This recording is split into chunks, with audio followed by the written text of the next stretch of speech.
This happened June 2018 in Portland, Oregon. I understand I acted like an idiot in the situation. Since then, I've become much more observant, cautious, and honestly, much more paranoid. I went dancing with friends and was really drunk by midnight.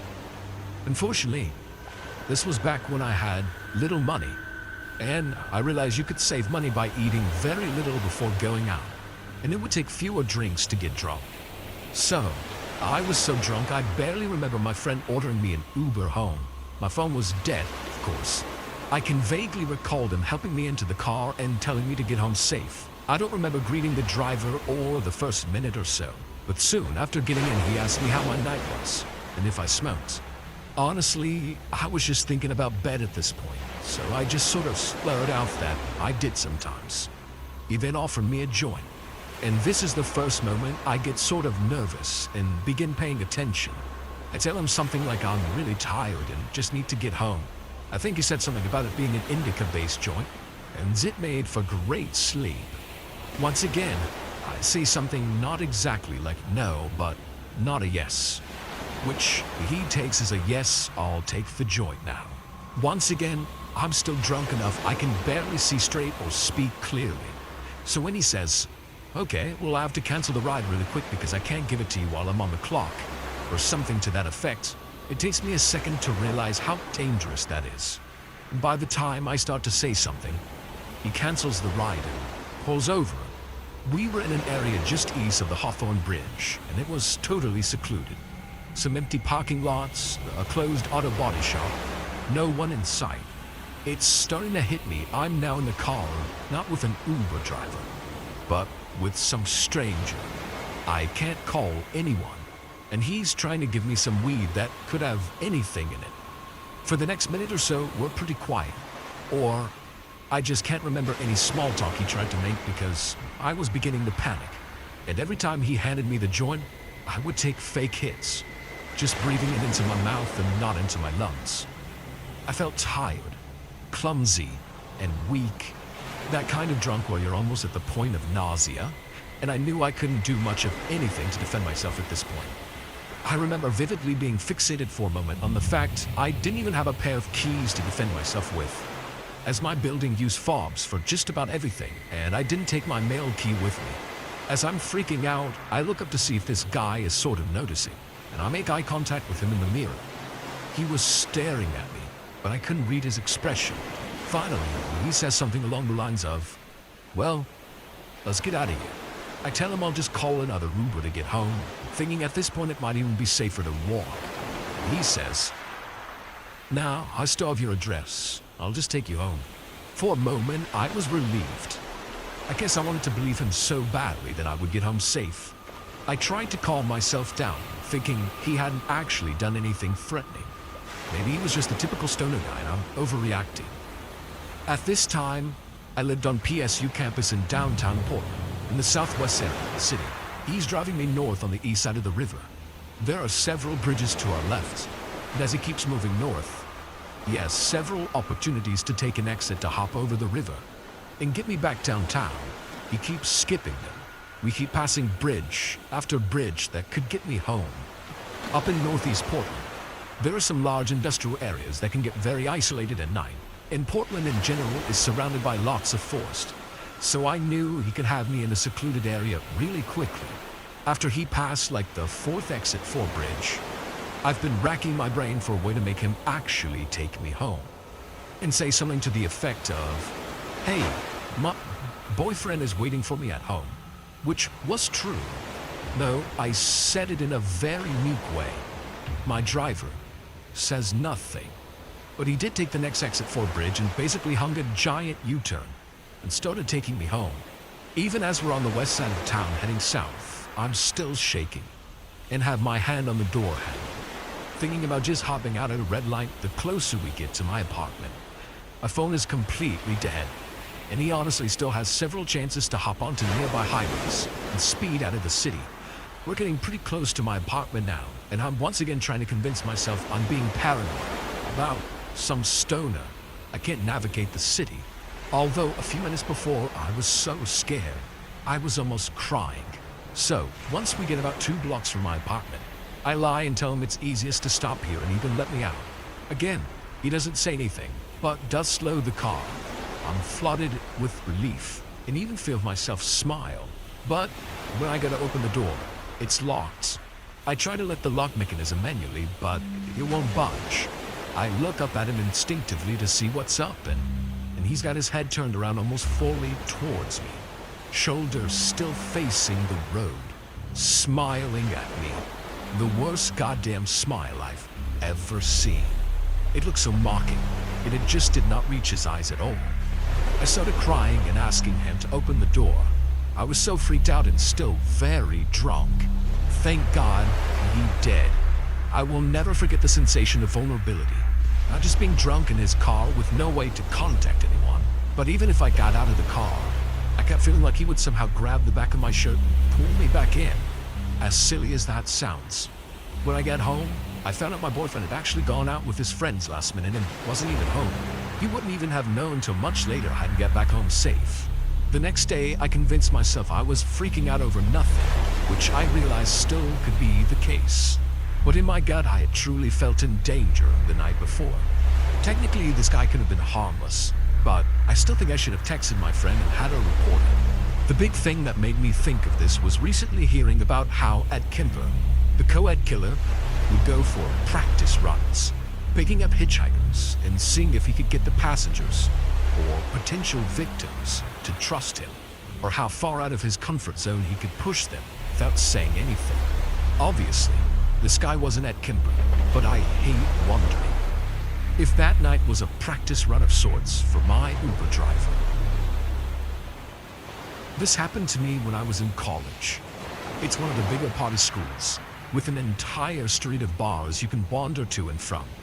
My boyfriend had gone back to his hometown for the weekend, so I decided to go out with some friends. I had a bit too much to drink and was on the edge of a blackout, knowing with my whole mind and body and soul that I did not want to become a liability for my friends for the rest of the night. I told them I was going to Uber home. My friends insisted on coming with me, but selfishly, I wanted to call my boyfriend when I got home and have a bed to myself, so I told them all no. But took a screenshot of my driver's name and info on the app and sent it to them. When he got close, I hugged them and walked out the door. Like I said earlier, it's a big party school with a lot of bars in one area. So the entire strip is lined with Ubers from about 11 p.m. to 3 a.m. It was almost bar closed, so there were a ton. And look, I was hammered. I don't even know what a Toyota Yaris looks like at the best of times. So, as I'm searching, I made a roll down his window and asked if I was waiting for an Uber. I said yes. He told me he wasn't my Uber, but if I canceled my ride and accepted his, then he would take me home. I was already thinking of the leftovers I had in my fridge at this point. So, I agreed, canceled my Uber, and linked my account up with his. He was super nice, and he was an Uber. I've heard stories of fake Uber drivers, so I did make sure he was legit. He called me beautiful a few times right off the bat, but hey, I was a girl in college. I got that a lot. I remember we talked about our favorite books. I told him I was an English major, and he was super interested in listening to me talk about tutoring ESL students in my free time on campus. He was an immigrant who had to learn to speak English, so we lamented about how awful it is to learn such an intricate language. But how rewarding the successes were in the end. When he missed the turn from my apartment complex, I figured it must have been because he was distracted by our conversation. I politely pointed out that he missed the turn, and he said he turned back around. Rather than making a U-turn though, he took the longest way to get back to my apartment. I was still in familiar territory, so at least I knew that he was going in the right direction. I was starting to get nervous. It was around 2:30 at this time, and it was super dark, and no one was awake, let alone outside. When he missed the turn in again, I asked if I could get out and make it back on my own. He seemed kind of offended, like he was surprised that I wasn't as engrossed in our conversation as he was. I kind of jokingly told him that I was a broke college student, and he was racking up my bill during a surge. That seemed to straighten things out a bit. I completely understand, and turned back towards my complex. I was honestly so freaked out and drunk at this point that as soon as he pulled into my complex, I was like, okay, Right here is fine, thank you, and pulled on the door handle when he came to a stop. It didn't open. I hit the little lock latch. Still nothing. Let's go get coffee, he said. He clicked the button in the app to say the trip was completed, and clicked out of the app. At this point, I'm just trying not to look as freaked out as I feel. I told him I was tired and it was late and coffee was the last thing I needed at this moment. I tried the door again, just to make sure I wasn't drunk and handling the door wrong. Still didn't open. We should just sit here and talk until you're feeling better, he was explaining to me. We can go somewhere private too, if you'd like. Do you live alone up there? At this point, I'm frantically digging through my purse for my phone. Fuck being polite. When he asked what I was doing, I told him I promised my boyfriend I'd call once I get home safely. Wrong thing to say. He got pissed that I had a boyfriend and didn't tell him about it.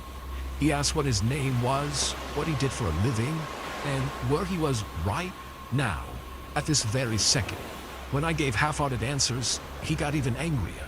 He demanded to know why a boyfriend of mine would be stupid enough to leave his girl alone with another man.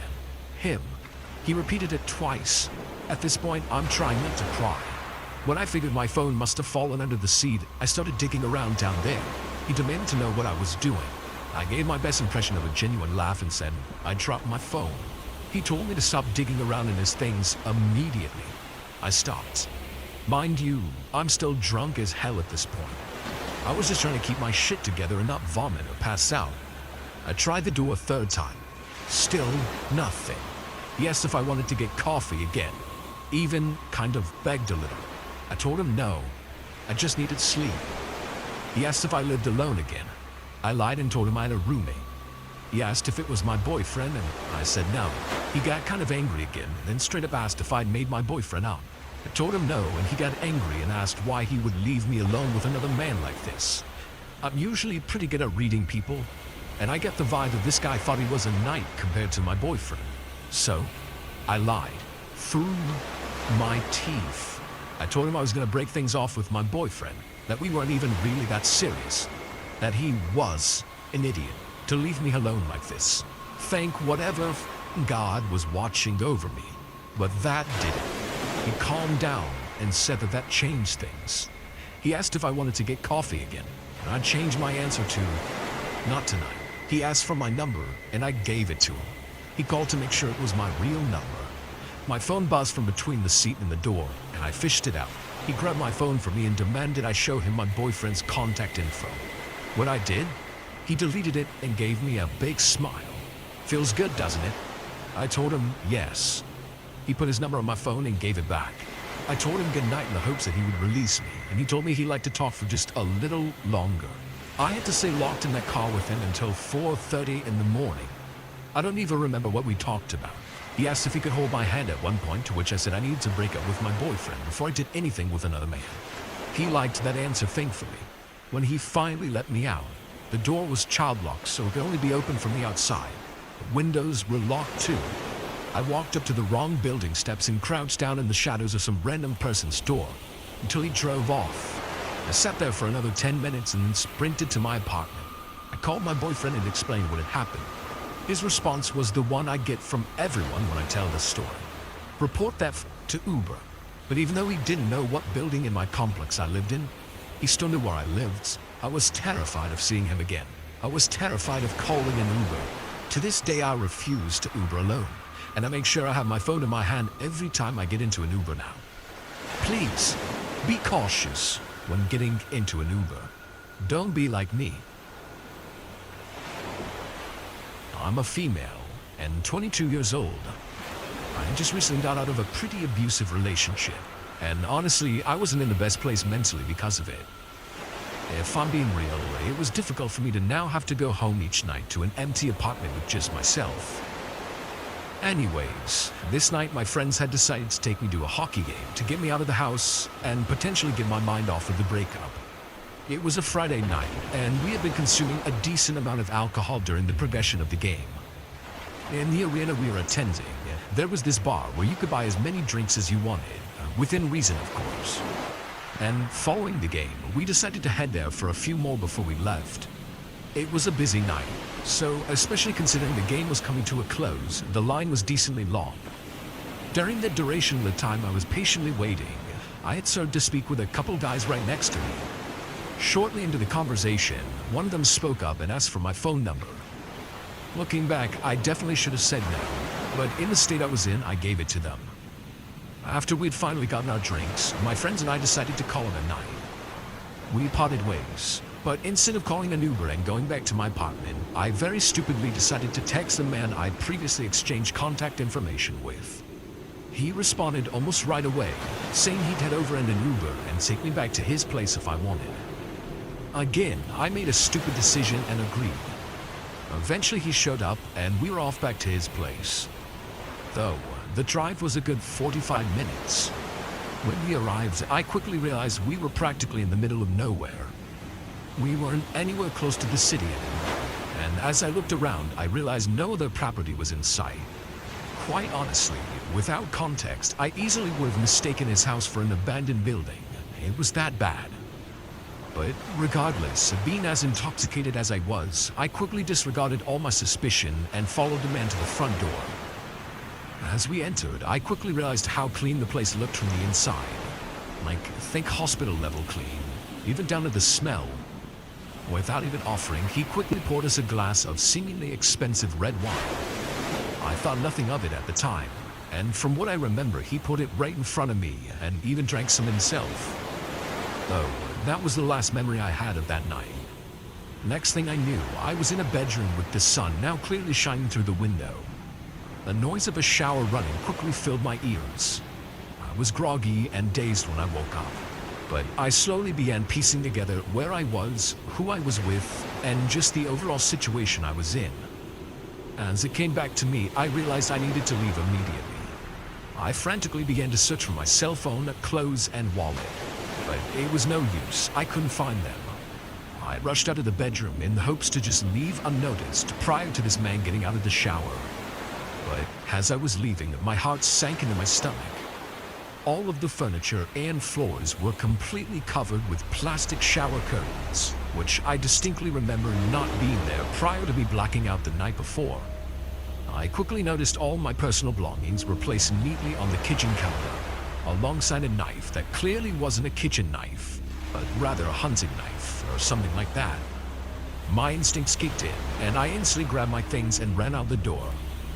I ran for several minutes in a random direction, panicked and full of adrenaline. A good 10 minutes of full-on running down the road, and I finally stopped to call friends to pick me up and take me back to my apartment.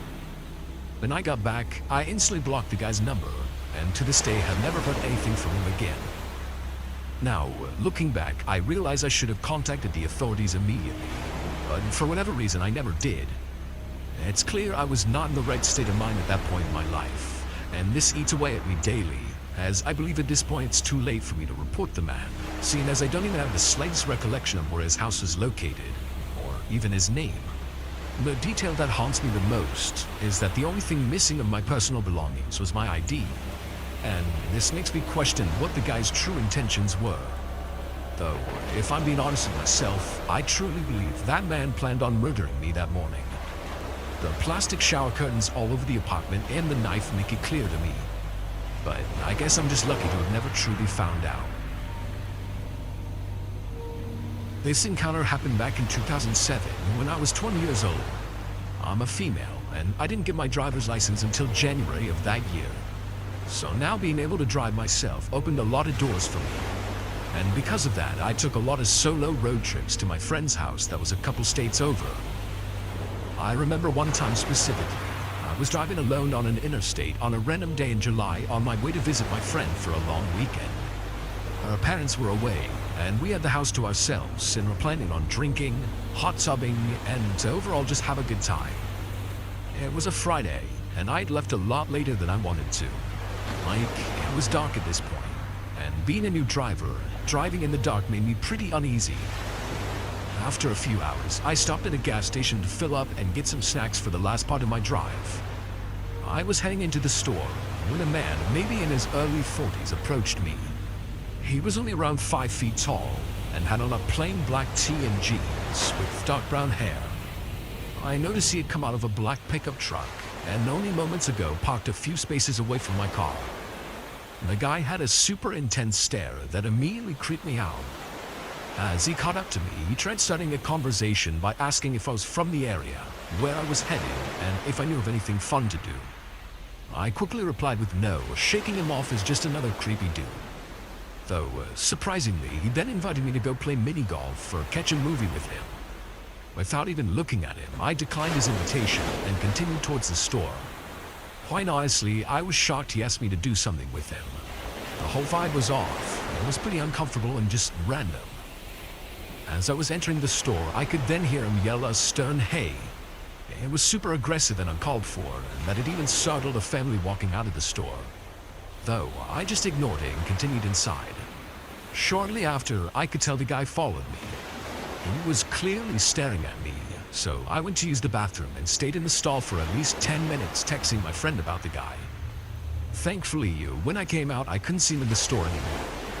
I then went out to put gas in my car, and was again relieved as his black pickup was nowhere to be seen. Though, to my absolute horror, as I was pulling out of the gas station parking lot, I could hear someone persistently honking their horn. I looked in my rearview mirror and I could clearly see the same black pickup behind me. The guy was now shouting and signaling me to pull over to the side. I of course freaked out, stepped on it and pulled onto the on-ramp back onto the highway. But the guy was following me. I called my friend extremely terrified. I drove really fast, and looking back, I'm lucky I didn't get into an accident. The guy didn't follow me for that long, and I think only after a few exits he was gone. Though, even still, the last hours of my drive were extremely tense. I didn't stop for the rest of the trip, and never saw the guy's car again. I remember checking my mirrors constantly the rest of the way. Eventually, I got to my friend's house safely, and we actually had a nice weekend despite the encounter.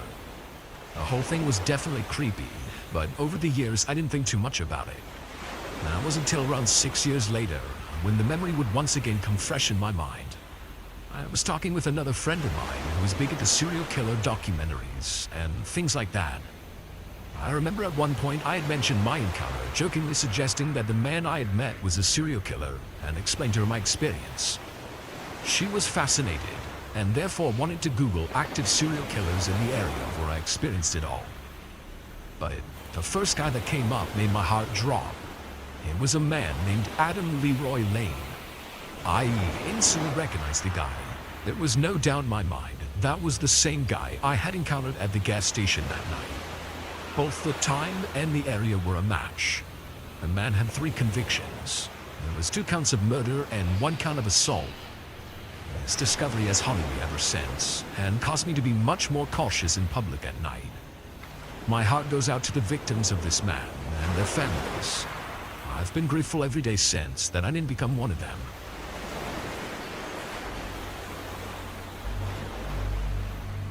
When I was in my early 20s and fresh out of college, I lived in some pretty sketchy, albeit cheap apartment buildings in the US. Now, something to note is that the walls in my apartment block out almost no sound. And because of this, I would almost always hear my neighbor to the left of me blasting his music.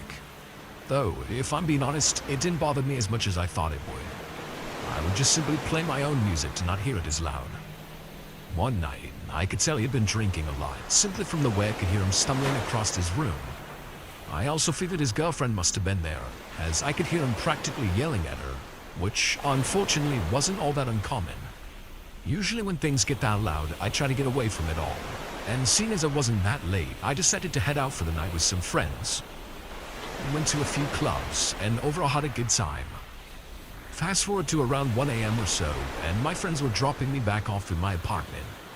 Though, as we were driving into the parking lot, in the distance we could see my neighbor outside crouched down in between some cars and the apartment building. Okay, kinda weird, but I figured it was whatever, as the guy was just generally creepy anyway. My friends were clearly more weirded out than I was.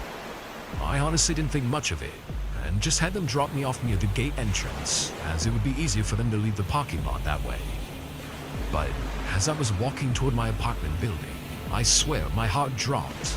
I noticed my neighbor was now standing perfectly still in one of the bushes that was between 2 of the apartment buildings. As I get closer, it was clear he thought I didn't see him. To break the tension, I waved at him and mumbled a greeting, as I wasn't just gonna pretend that I couldn't see him. After doing so, he stepped out of the bush and came into the dim streetlight, not saying a word, but rather just staring at me. Never in my life have I looked into eyes so widened and fully dilated. The whole encounter was disturbing to say the least, but I tried to ignore it and continued into the building. Right as I got to my apartment door, I got inside and went straight to bed. I was exhausted and just wanted to forget everything and go to sleep. Although, all through the night, I could hear thumps and rustling, and that sounded like furniture moving. The next morning, I woke up to the sound of cops outside banging on my neighbor's door. I was partially relieved to hear them, but that quickly turned to fear of why they were there in the first place. I could hear them take him away in handcuffs, and shortly after, the police started knocking on my door. They asked me when the last time I had talked to or seen him was, and without hesitation, I told the officer everything that had happened the other night. The yelling, the noises, the encounter in the parking lot, and even the rustling sounds all night. But what I was told next will forever haunt me. I was told that my neighbor had brutally murdered his girlfriend that night. And they said he dragged her body outside and into a nearby ditch behind the apartment buildings. And that's when I realized that the other night I was looking at a person who had just taken another human being's life. I honestly felt terrible for the woman. To this day, what disturbs me most is how close I was to death, quite literally, and how he could have ambushed me out of insanity, since he was just waiting in the darkness when I walked up. I moved into a different apartment in a better part of town shortly after the occurrence. Back in early December, I had ventured out to do a bit of late-night shopping.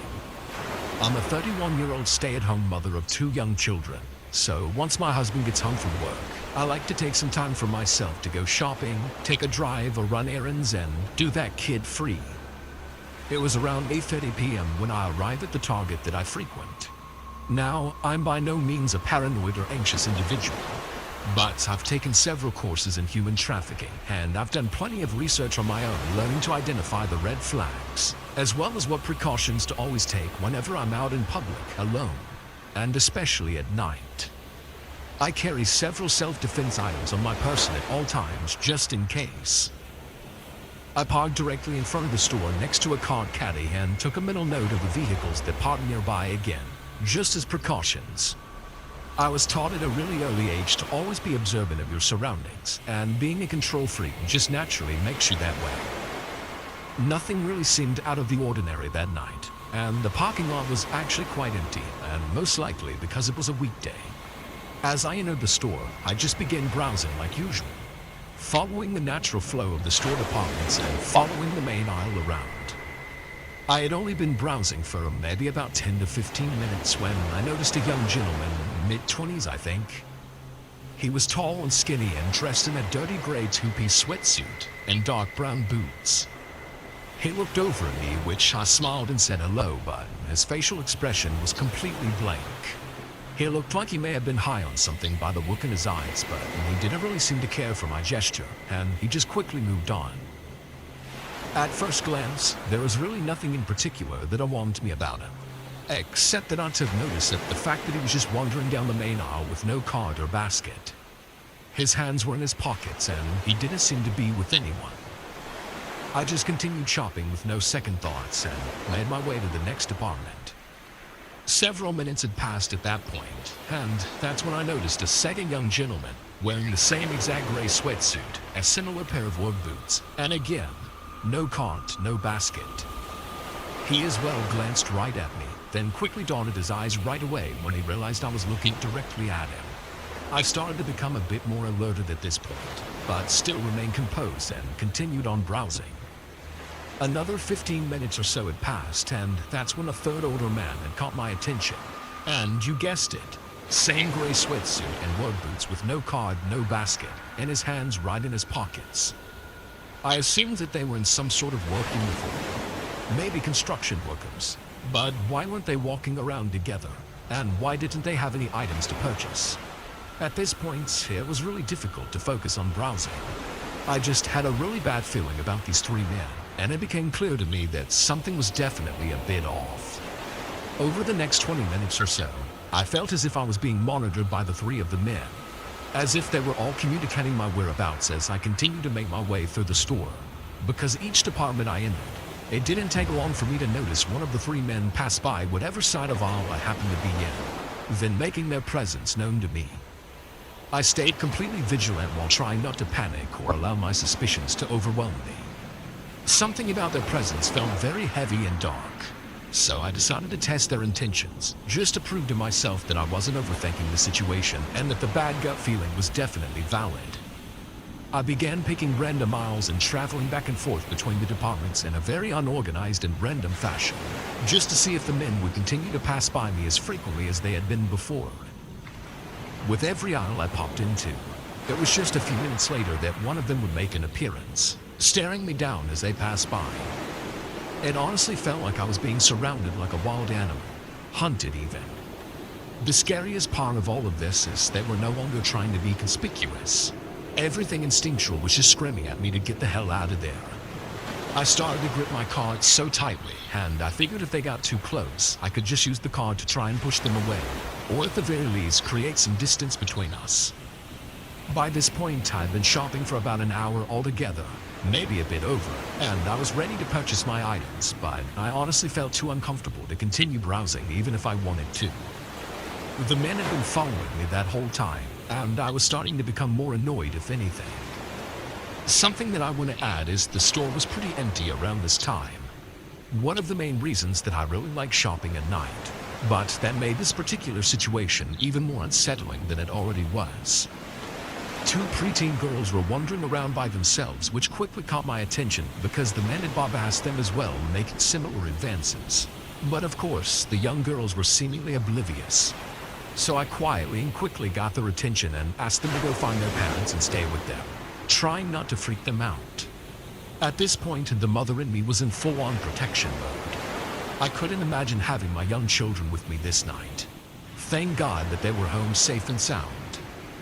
As I made my way to the checkout, I noticed one of the men coming up from behind me, walking at a quicker pace this time. So I immediately stopped and turned to lock eyes with him as he approached. I'm not kidding. I will never forget the darkness that I saw in his eyes.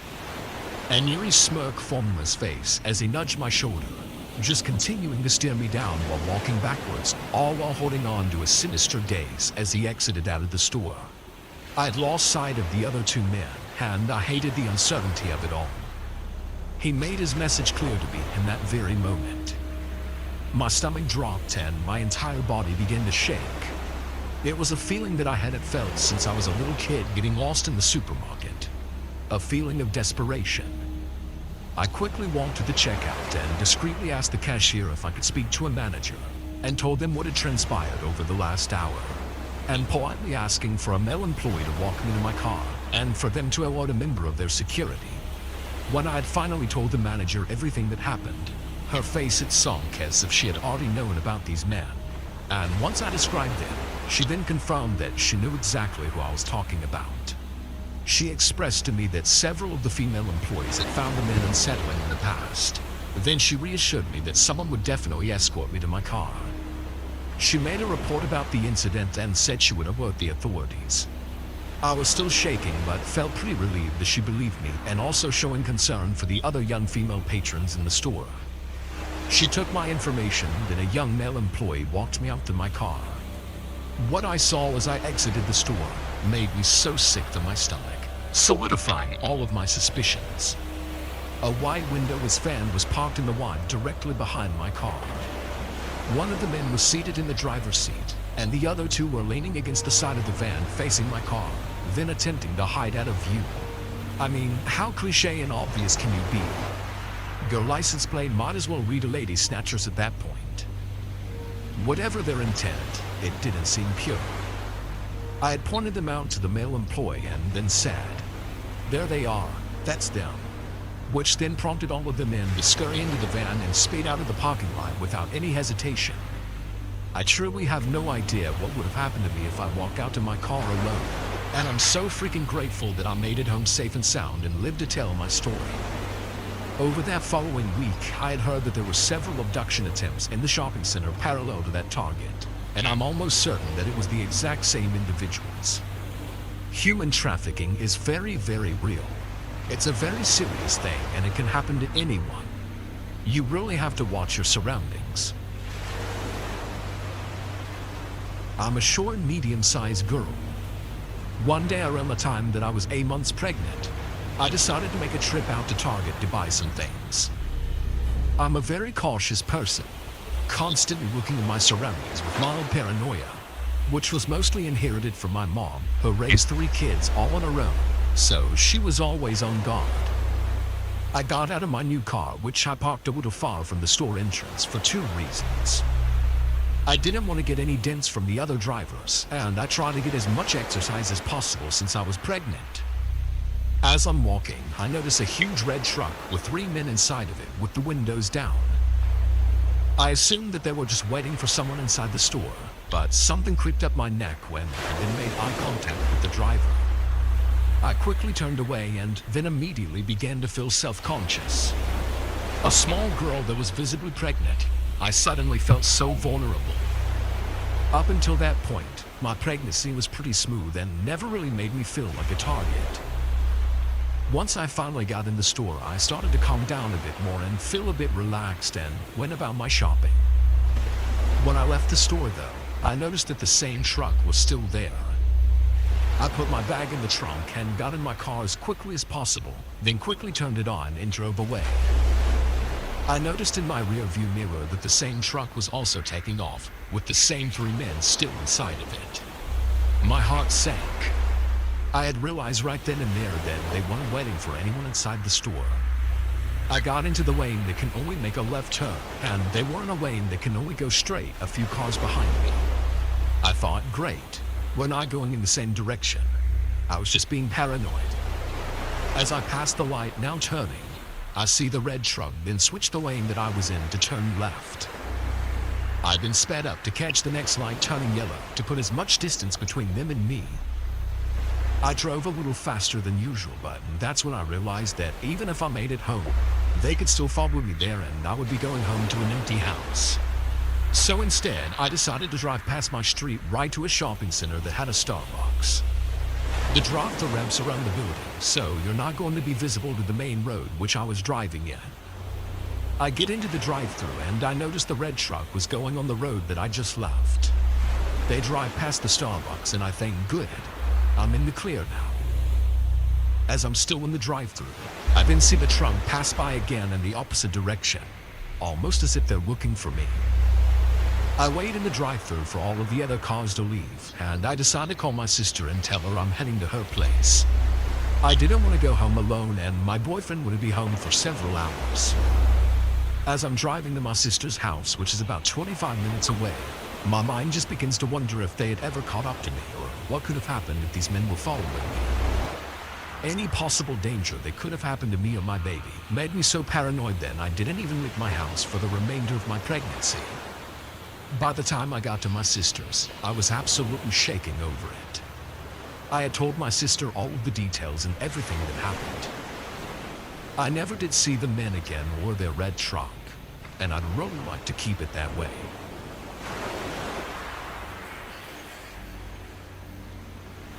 So this all takes place in August of last year, right before I moved to a different state for school.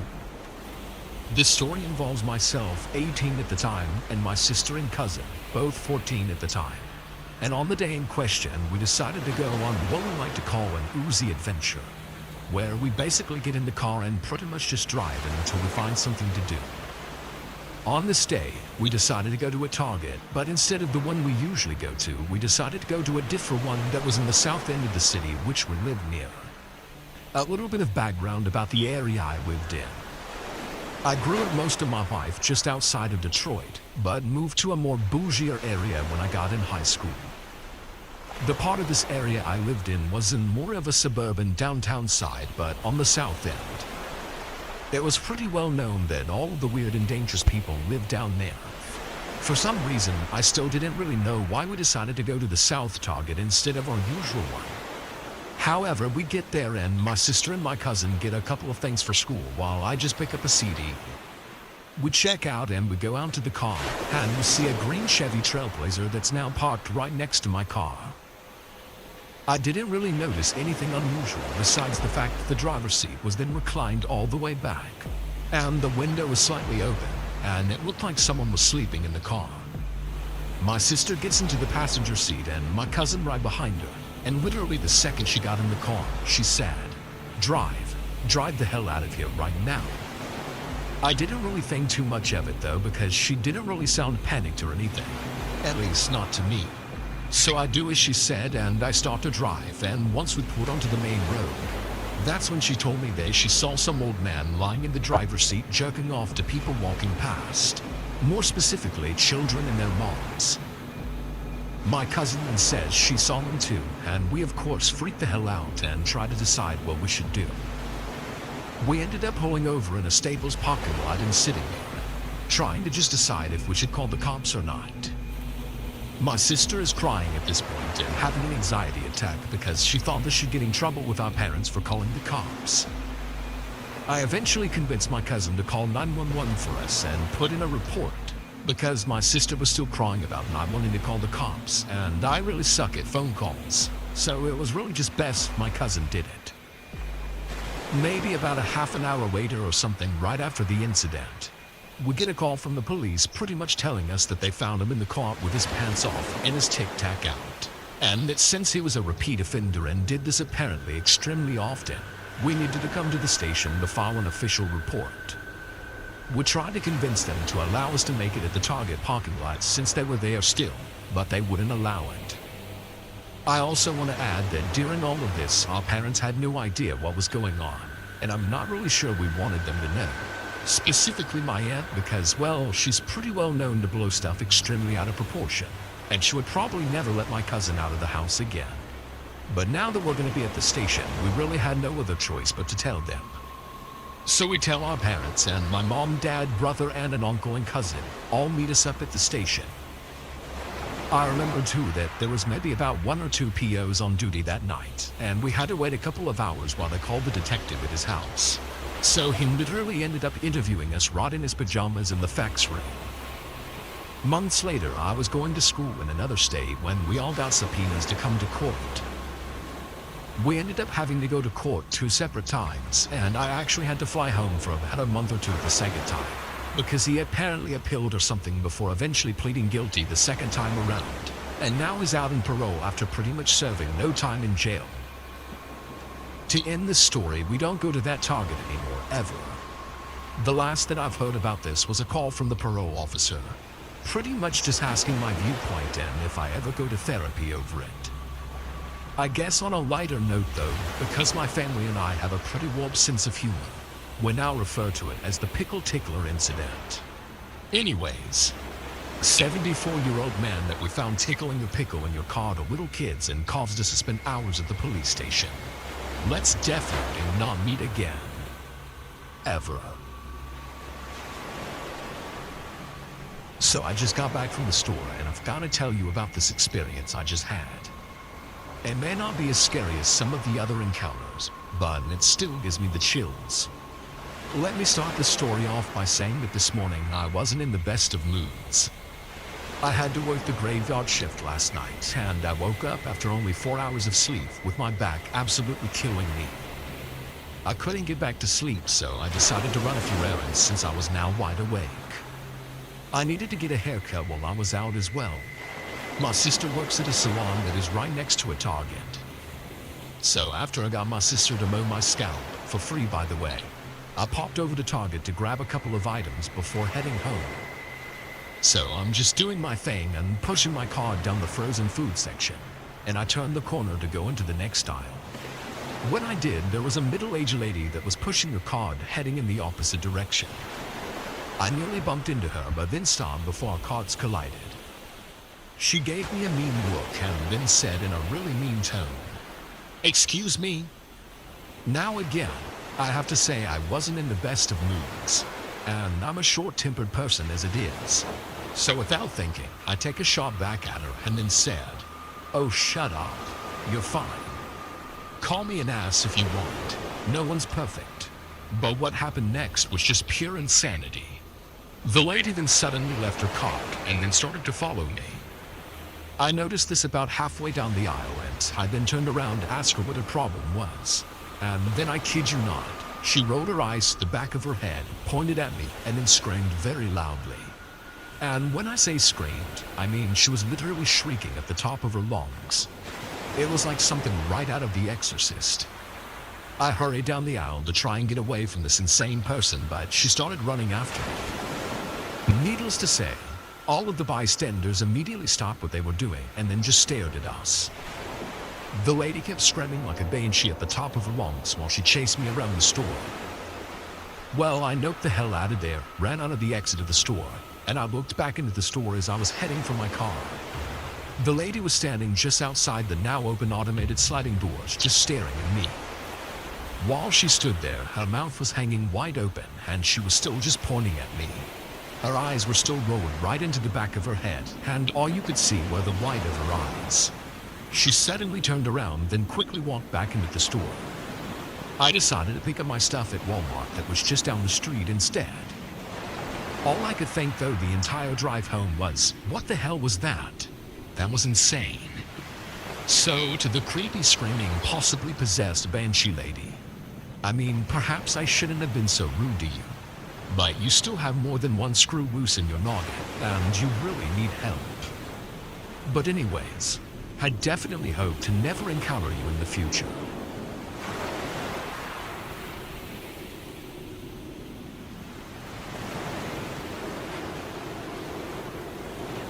When I was roughly about 6, I was invited to one of my classmate Debbie's parties.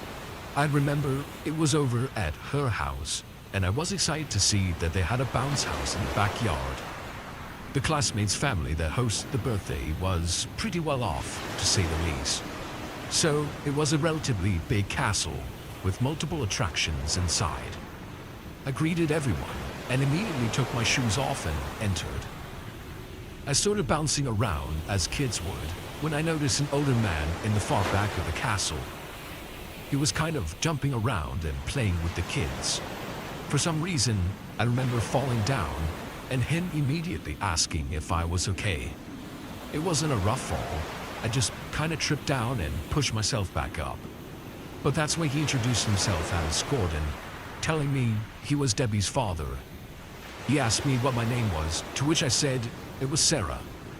He then started to ask me a bunch of questions like how old I was and what toys I liked to play with. I told him my age and said that I played mostly with Barbies. He then asked me if I liked cotton candy and said yes. Then he tells me to wait there. He gets out to the cotton candy stand to ask for one cotton candy. He comes back and hands it over to me, and then abruptly leaves. I see him go inside the house. This was pretty weird, given that everyone, including the parents, were outside with their kids or having a drink. I finish eating the cotton candy and jump on the bounce house some more, and this time try to make some friends in the process. Suddenly, I see Gordon at the back of the bounce house, this time standing behind the net and sort of gesturing for me to come to him. I walk over to him. He enthusiastically asked me if I wanted to go explore the inside of the house, because Debbie had a massive collection of Barbie dolls that I could play with, and that Debbie was okay with it. As I mentioned before, I was really into Barbies, so I accepted and followed him inside. I get into Debbie's room and indeed realize she has a large collection of different Barbie dolls. I get down and start playing around, but I notice Gordon hasn't actually left, and he's still behind me, sort of watching me play. Then he sits next to me and starts making conversation with me, asking which one were my favorite dolls and such. I don't really remember specifically what he was asking me, but I remember him escalating the conversation to the point where he was asking me if I had any crushes on the boys at school. I said I didn't like anyone at school, and sort of tried to ignore him the best I could by giving him short answers. That's when he got even closer. He started playing with my hair, he started putting it over my ear. It got to the point where he was about to kiss me. And that's when we heard someone coming up the steps. He instantly jolted away and quickly disappeared out of the room. Then I heard him ask where the bathroom was, as some girl was telling him it was downstairs. Then Debbie entered her room and found me. She asked me what I thought I was doing and why I was in her room. I told her her dad wanted to show me where her Barbie collection was, and he led me upstairs to her room. She was furious, so she went downstairs to ask her dad if it was true. I sort of followed her and saw her asking her dad. I then went down to ask Debbie's dad if he was the real Gordon, to which he said yes, and asked why. I added that there was a grown man named Gordon who pretended to be Debbie's dad and had me go upstairs with him. That's when it all just clicked for everyone, and we all rushed upstairs to see if he was still there. And even with the help of all the other parents, nothing was found, except the window wide open in the bathroom. To this day, it still gives me the creeps how this guy was so cold-blooded into pretending to be Debbie's dad. Is sort of manipulating everyone in the process.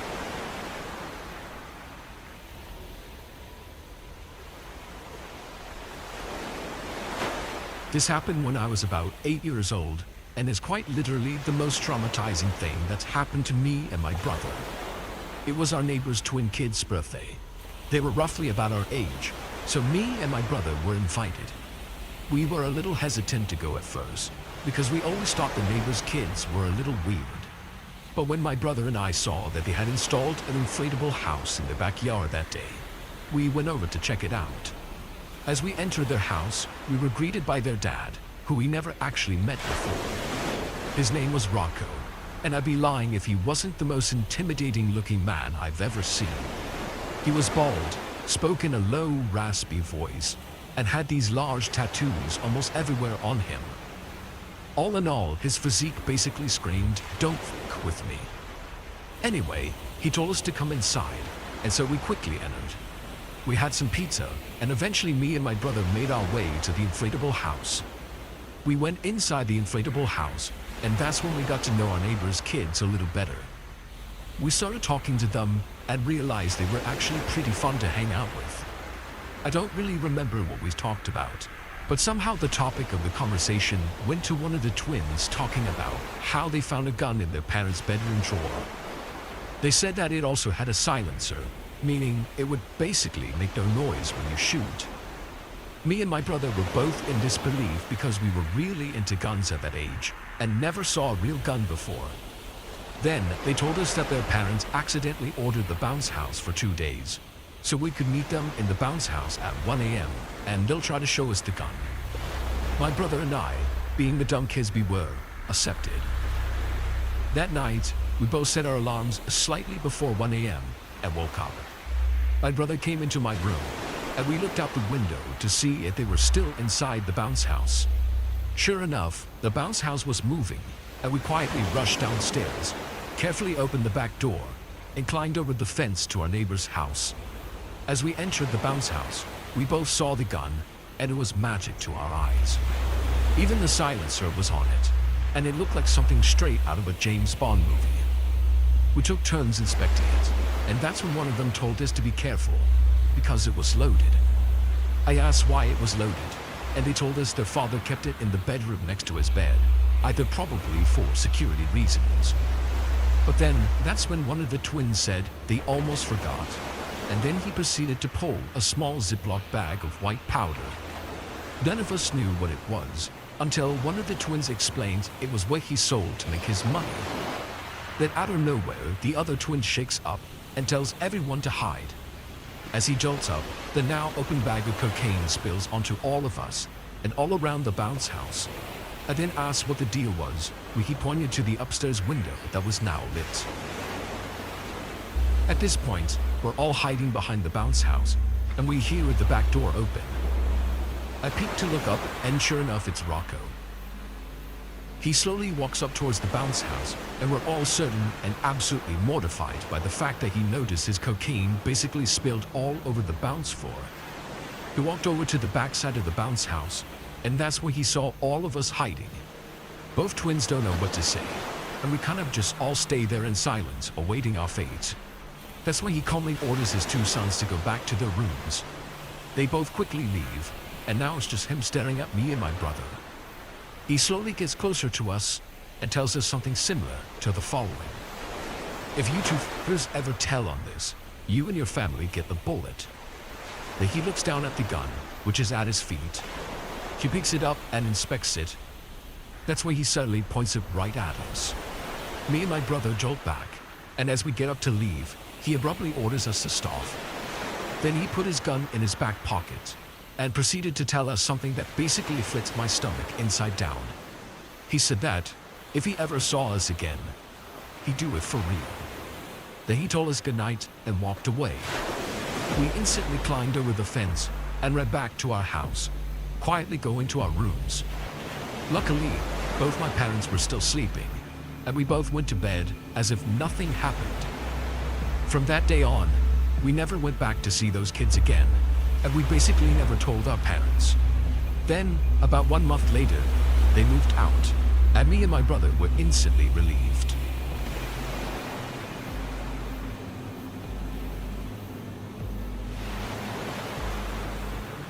When I was around 8, my family went to a giant resort just outside of town for the 4th of July.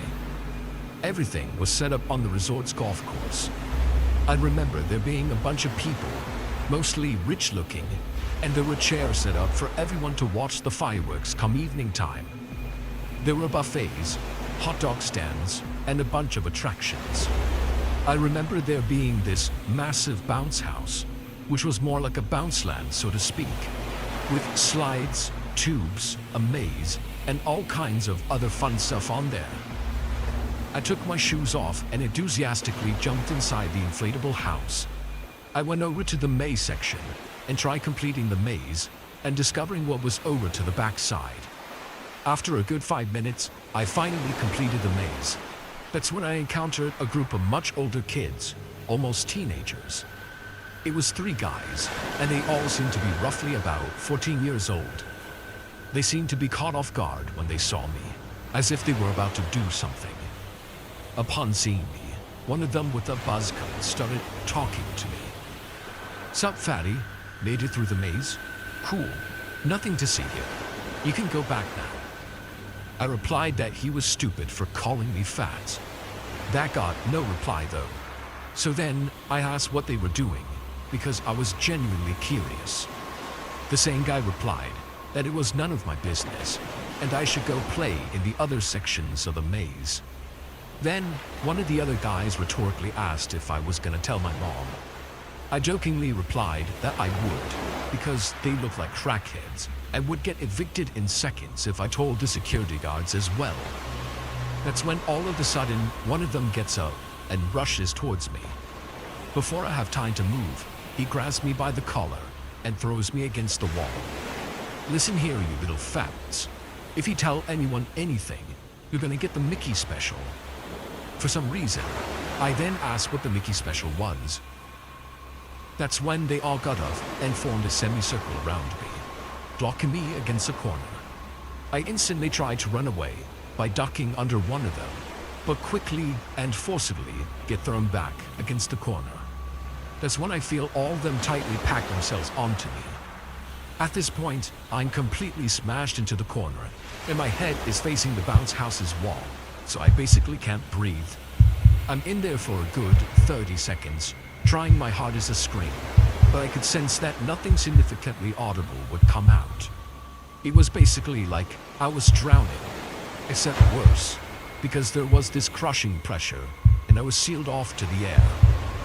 I feel like starting to panic, as they were showing no signs of giving off.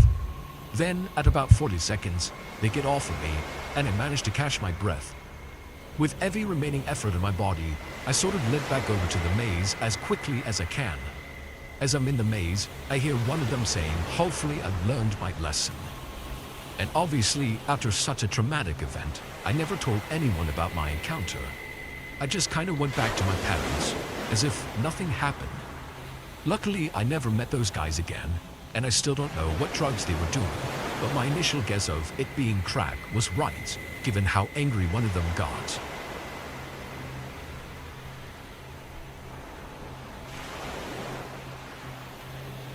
I was 15 years old at the time. I had just come home from school on a Friday afternoon, ready to relax, kick back, and enjoy the short break. I had started using code about a year prior. Nothing too fancy, just basic Python, Java, etc. And I was practicing it daily now. Now, I had known about the dark web before this took place. I would sometimes buy weed off of it, but that was the extent of it. This particular day, however, I decided to venture further and really take a look at the dark web. I'm sure a lot of people are familiar with the iceberg diagram representing the internet's content. For those who don't know, the surface of the web contains about 10% of the internet's content, while the deep and dark web take up the other 90%. I was ready to see what it really held. I had heard stories about what goes down on the deep web, murder, inhumane torture, etc. But I didn't really believe they were all legit, so I hopped on the Tor browser and began to see what I could dig up. I started off by going on the hidden wiki and browsing through various websites, most of which contained illegal things such as drugs, hackers, and hitmen for hire. I clicked on a random forum link, which took about a minute to load. It was a forum where people could pick a topic they wanted to talk about, such as politics, dealing with mental health, etc. I noticed one of the links on the forum was in all red, while the rest were all black. It said, "Not for the weak. Enter at your own risk." Curious as to what it was, I clicked on the link, and it brought me to a forum that had only one link on the whole page. I clicked on that link, and it brought me to a chat room. I realized that nobody was saying anything in it, only sending links. This set off alarm bells in my head, because I had an idea of what was on these links. I wished I had listened to my gut feeling, which was telling me to close out while you still can. However, the ignorant, curious team took over me, and I started setting up some protection for myself using the code I'd learned. I later realized that this amateur coding I did would not protect me from these advanced people with malicious intent. I clicked on a random link, and the page loaded surprisingly fast. It looked to be another chat room. I went to type hello or something, but it wouldn't let me. I sighed and began moving my mouse to go to the previous page when a noise went off. I had received a chat. The message said, "Hello, user. I see you're from our site. Would you like to continue?" I tried typing again, but I still couldn't. The next message sent chills down my back. I now noticed the light that signifies your camera being on was now blinking. I tried turning off my computer, but it didn't work. My computer literally wouldn't turn off. Another message popped up saying, "I guess I'll take that as a no." The screen suddenly changed and a video began playing. It was a black screen, but I could hear a deep male voice say, "Unfortunately for you, you don't have a choice." I grabbed a sticky note and put it over the webcam as fast as I could, and the voice on the screen said, "So we're playing games now." The video began to change, and I realized the man was taking his hand off the camera. He was a short man, maybe 5'11", but that brought me no comfort. He held up a knife and said, "Name anybody." I then for the first time noticed a cloth in the corner of the room covering something up, which I could only assume was a body. I'd had enough. I grabbed a screwdriver that had been laying on my desk, unscrewed the bottom of my computer, and took out the battery. I laid on the floor panting for hours until I could finally get up. This experience made me aware of how dangerous the deep web can actually be. I now suffer from anxiety and won't touch a computer unless I have to.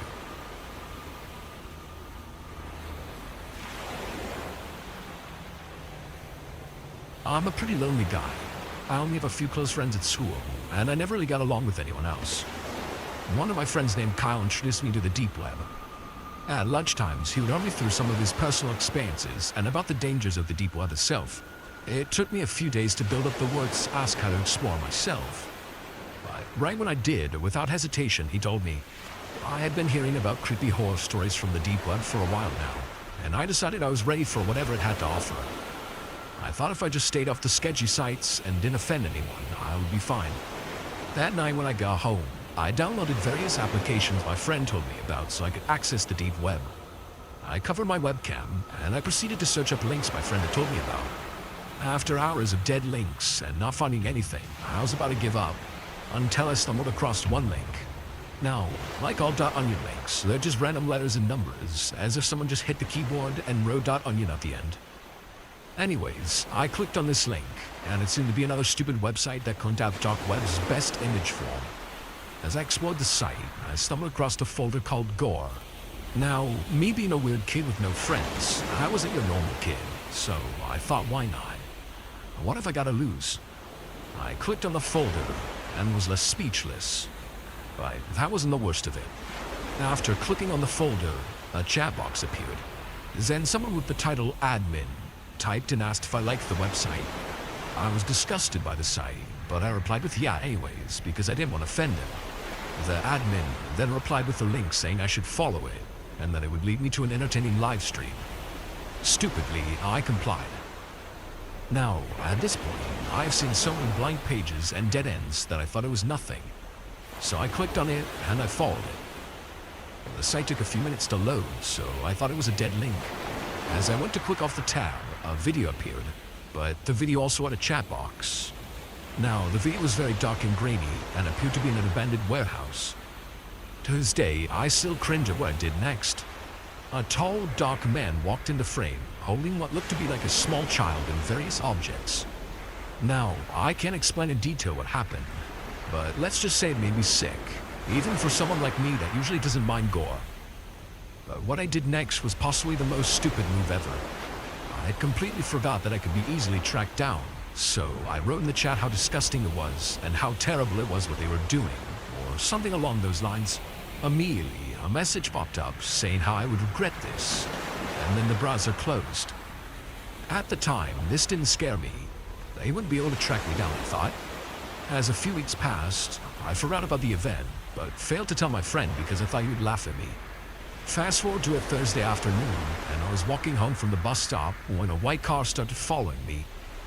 As I started to realize this, I started to run, and the car continued to follow me. This was until I made it home. I then realized how stupid this was, as I had just left this car in my house. I locked all the doors and closed the windows, and that's when I heard a loud noise, which was what I thought to be a gunshot.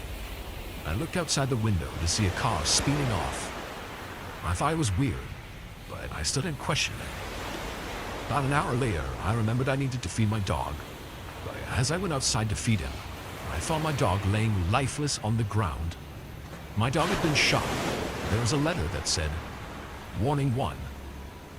I don't know if these two events were related, but either way, this was enough to scare me from using the deep web ever again. It all started with the Zoom call. At least, I only became aware it was happening because of the Zoom call. For all I know, it could have been happening for much longer, but the day of the second post-lockdown work meeting was the first time I noticed it.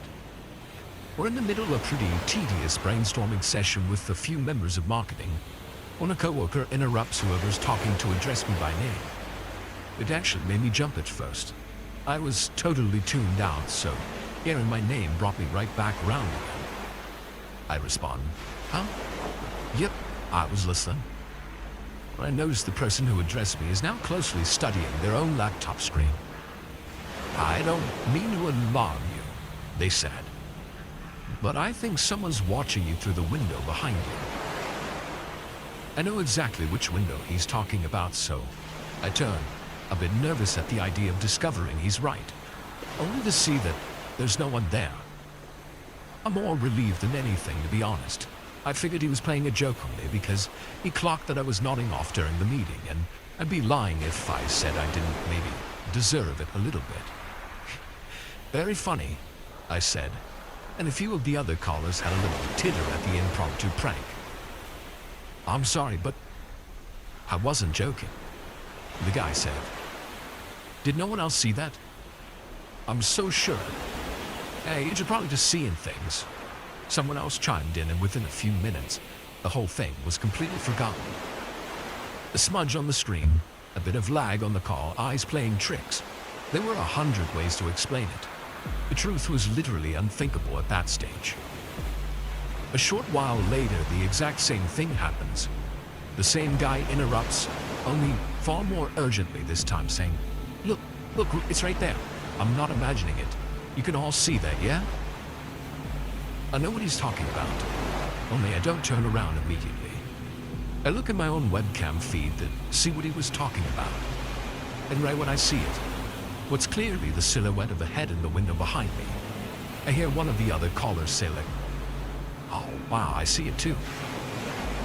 I spin around just in time to catch the quick blur of whoever was watching me, ducking out of view. I'm actually really creeped out at this point because it obviously wasn't just somebody walking past my ground floor bedroom. Someone actually stopped to stare inside. My window isn't even facing the street. It's at the side of the apartment block, like you have to actually go out of your way to find it. Now, I'm only 5'3" and I'm 8 stone, which for any Americans reading this means I'm tiny. And I had to make sure if someone was actually creeping on me, they weren't just hiding out and waiting until I was vulnerable. So, phone in one hand, kitchen knife in the other, I tell the Zoom call that I'll be right back and then head out to make sure that everything is kosher. It's peak lockdown during all of this, so the streets are pretty much deserted, so I think I'd have noticed anyone wandering around. But there was no one, not a soul in sight. So I guessed, or rather hoped, that it was just some neighbor kids messing around, maybe looking for a wayward ball or something. About a week goes by and the whole window face incident has been at the back of my mind the whole time. For a lot of young women who live alone, the idea of being targeted where we're most vulnerable is frankly terrifying. So the prospect of that nightmare coming to life just didn't bear a thinking about. I'm not saying I was on edge the whole time or that I lose sleep over it or anything. But let's just say I held my keys a little tighter in my fists whenever I walked down the street my apartment block is on. But anyway, at one point I head out to the grocery store to pick up food and I end up caught in one of those super long COVID lines that you're stuck in for like 40 minutes before you're allowed into the store to buy your stuff. This is on top of the fact that the store near me had implemented this dumb one-way system in the aisles in an attempt to stop the spread. My point is, a trip that would have normally taken like half hour ends up taking more like 90 minutes, and an annoying amount of my day has been completely wasted.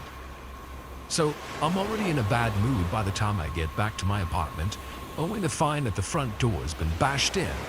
Apparently, there had been a break-in while I was out. If only criminals could work from home. It seemed obvious that it was a burglary at first. All my stuff had been strewn around, drawers and cabinets were opened and emptied. The TV was still there along with my PlayStation, but most break-ins just go for jewelry and phones, I heard. Anything small that they can pawn easily. Obviously, I called the cops like there and then, who arrived within a half hour or so. They advised me to help them look around the apartment for anything that might be missing, valuable electronics and whatnot, but I told them I already looked and that nothing obvious seemed to have been taken. My bedroom looked like it had been hit by a bomb. Clothes have been strewn all over the place. Whole drawers have been pulled out and flipped, like whoever broke in was looking for something. One of the cops spent some time looking around in there before he called out to his partner. "Hey, we need forensics up in here," is what he actually said. I asked him what the deal was, if he'd found something that I should know about. Both cops had been warm, friendly, and helpful up until that point. But when I asked him why forensics was needed, one of them told me not to worry about it and to stay out of my bedroom for the time being. It was no big deal at first. I was just grateful that they showed up so fast, even if they did wear masks and insist on keeping 6 feet between us at all times. So by the time forensics team showed up, I'm out front of my apartment building talking to my mom on the phone. Only when I see what they're actually doing in my apartment, it triggers what I can only describe as a mini freakout. Guys in gloves and white coverall suits have been scooping big handfuls of my underwear into bags, sealing them, then taking them out to the truck outside. And then it dawns on me, whoever broke into my apartment had left DNA on my underwear.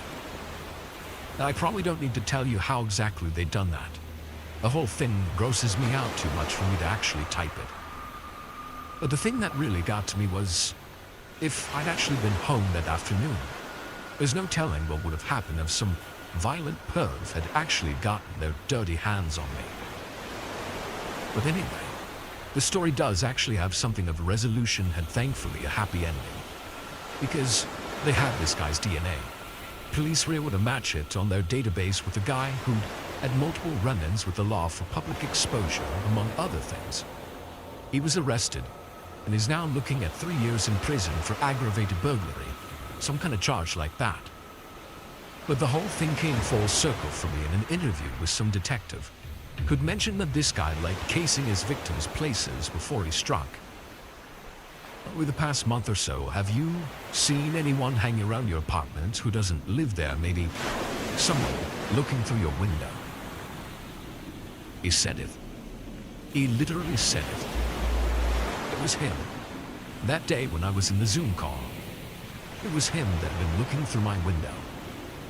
He'd been stalking me for God knows how long, and when it came for him to actually get me, only by the grace of God was I lucky enough to have been out grocery shopping. Otherwise, it doesn't bear a thinking about what might have happened. Remember when the quarantine first started and everyone was using Zoom for everything from work meetings to virtual birthday parties? Let me tell you, a lot of people weren't using passwords on their rooms. And if they were, the number of times that it was a 123 or a password was astounding. Point being, I broke into a whole lot of Zoom calls last summer, mostly with hilarious results. I hacked my way into some regional management meeting and told the exec he was fired. I got into what I figured was a remote learning session for a middle school, where I successfully pretended to be a kid for like 15 minutes. I also caught some grandpa waiting for a call from a relative and almost convinced the guy that I was his grandson. I had to squint at the screen before telling me to go F myself. Okay, it was super obnoxious of me, and I know I'm a jerk for doing it. But does it warm the cockles of your heart to know that I got my comeuppance? That I got what I deserved for sticking my dumb head where it didn't belong? I bet you are, even if it's just a little. But let's just see if that changes by the end of this story. So right after I had gotten to some afternoon mother's meeting to give them all the sad little life Jane speech from "Come dine with me," I figured I peaked. There was nowhere to go, no more mountains to climb. So I gave Zoom sniping a rest for a bit until the cravings returned to me later that evening. And the fun thing about Zoom sniping at night was that you occasionally found something a bit saucier than you would in the daytime. For example, I once got into a Zoom call between a few girls having a virtual sleepover in various states of undress. I'm not saying I stayed longer than a few seconds. I'm not that much of a perv. But you get my point. So I'm typing in random words in the search bar to bring up potential sniping targets. I actually hit a punctuation mark and happened across a room with a very distinctive name. Most are just called like Andy's Room or Queen's Park Regional Subway Managers Meeting. Boring stuff like that. But this room didn't even have a name. It just had a series of punctuation that made up a kind of shape, like a kind of curve or wave shape. Usually I had a plan of what I was going to do before I got into a call, a goof or a bit that I had in mind. But that time I didn't. That time I just had this nagging curiosity to see what was going on in it. But you know what they say about curiosity, right? Instant regret. When I loaded into the call and saw what was happening on 2 of the 4 panels, I immediately exited the call. It was like a gut reaction, almost like a physical reaction to being burned by something. Like I legit shouted, "Whoa," then backed up from the keyboard before my hand jumped to the mouse. Then I just sat there kind of dumbstruck, just processing what I'd seen. I don't want to go into what it was. I don't think I have the words or the emotional capacity to go into detail regarding what I saw that night. But put it this way. Imagine the sweetest, most innocent-looking child you've ever seen. Now imagine the worst possible thing you could do to them. The worst thing you could ever possibly conceive of. Whatever it is, you'd rather see it happening to the kid than what I actually saw for real. It absolutely positively fried my brain for about 30 minutes, because that's about how long it took for me to realize I should have called the cops. As much as the concept filled me with dread, I actually set about trying to find the room again. I had to at least try to jot down some details, backgrounds, physical descriptions, Anything that I'd be able to hand over to the police to aid them in arresting the scumbags responsible for what I can only describe as ritualistic abuse. I wasn't even sure which piece of punctuation I punched in erroneously, but you can bet I tried every single one in my attempt to find that godforsaken room again. But no matter how hard I tried, I couldn't find it. I wasn't even sure what I could do at that point. I didn't think I could just call the police and be like, I saw some kid getting messed with online, but I have zero details. But apparently that's exactly what you're supposed to do. From what I found out over the next few days, after talking to a few Greater Manchester police officers, just telling the police what platform you see something dodgy on can help them pin down the people perpetrating the abuse. I didn't mean for this to turn into some internet safety infomercial. It was just so much I didn't know about how the police track down and remove that kind of indecent online material. We hear about stuff like that, and it all seems too abstract, like it's happening someplace else far, far away. But seeing it online like that, hiding in plain sight, it made me realize how kids are suffering like that every single day, all over the world. And we're not doing nearly enough as a society to stop it. But anyway, the point is just be careful when you're snooping around online. You might just bite off considerably more than you can chew. That, and if you do see something, always report it. It might seem pointless, but just know your actions bring us all one step closer to ridding the world of dangerous predators. I admit it, I am a simp. And no, I am not proud of that fact. If I could go back in time and stop myself when I first started acting like one, I would, in a heartbeat. But I was an excited little goblin back then, and just the tiniest bit of attention from a woman was enough to fry my brain. In my defense though, she was absolutely gorgeous. Brown eyes that twinkled mischievously, plump, kissable red lips that parted to reveal white teeth like perfect little sugar cubes, and thick dark hair that gently tickled her shoulder blades. Her dresses clung to her like they couldn't get enough of her body. And I understood why. She had just the right amount of curves in just the right places. I wanted to sink my teeth into them. Just scrumptious. I couldn't believe when she smiled at me. Jaw dropped open like a drawbridge. I stared at her from my seat in the cafe, wondering when the dream would end. It didn't. Not even when she got up and click-clacked over to me, her heels making her hips sway hypnotically. She slipped into the chair in front of me and asked whether I was staring at her. Dear God, her voice, it was like she was pouring nectar straight into my ears. I shook my head a little like an idiot. She laughed, and it was music. Like birds singing an ode to the falling leaves on an autumn morning. Cute, she said, and bit her bottom lip. And that was that. One meaning, and she had me wrapped around her fingers. To say that our relationship was a whirlwind romance would be an understatement. It all feels like a blur to me. Like the view inside of a train that is zooming past yours in the opposite direction. I had no idea how quickly she wriggled her way into my life, settling in like she had always belonged there. I felt like God himself was smiling down on me. And not one to spit on my blessings, I agreed with whatever she suggested, unknowingly losing myself in her. Piece by piece, I changed my dressing sense for her, dropped my childhood friends like the deadweight that they were, quit playing video games because it's a child's hobby, not something a grown man in his mid-20s should ever waste his time with. I sold off my G.I. Joe collection, got a job I hated, bought a car that was too expensive, and took out a loan for a house much bigger than we could have possibly needed, and added her name to the deed. All to please the pert little succubus. At least, this was heavenly. So heavenly, in fact, that I didn't even protest when she told me she was going to start an OnlyFans account. It'll be good for us, she said, flashing her slender wrist at me, making my heart melt. We need the money, babe. Besides, they only get to look. Only you can touch me. I sighed, loosened my tie and grunted. Just don't tell me what you post on there. I don't want to know.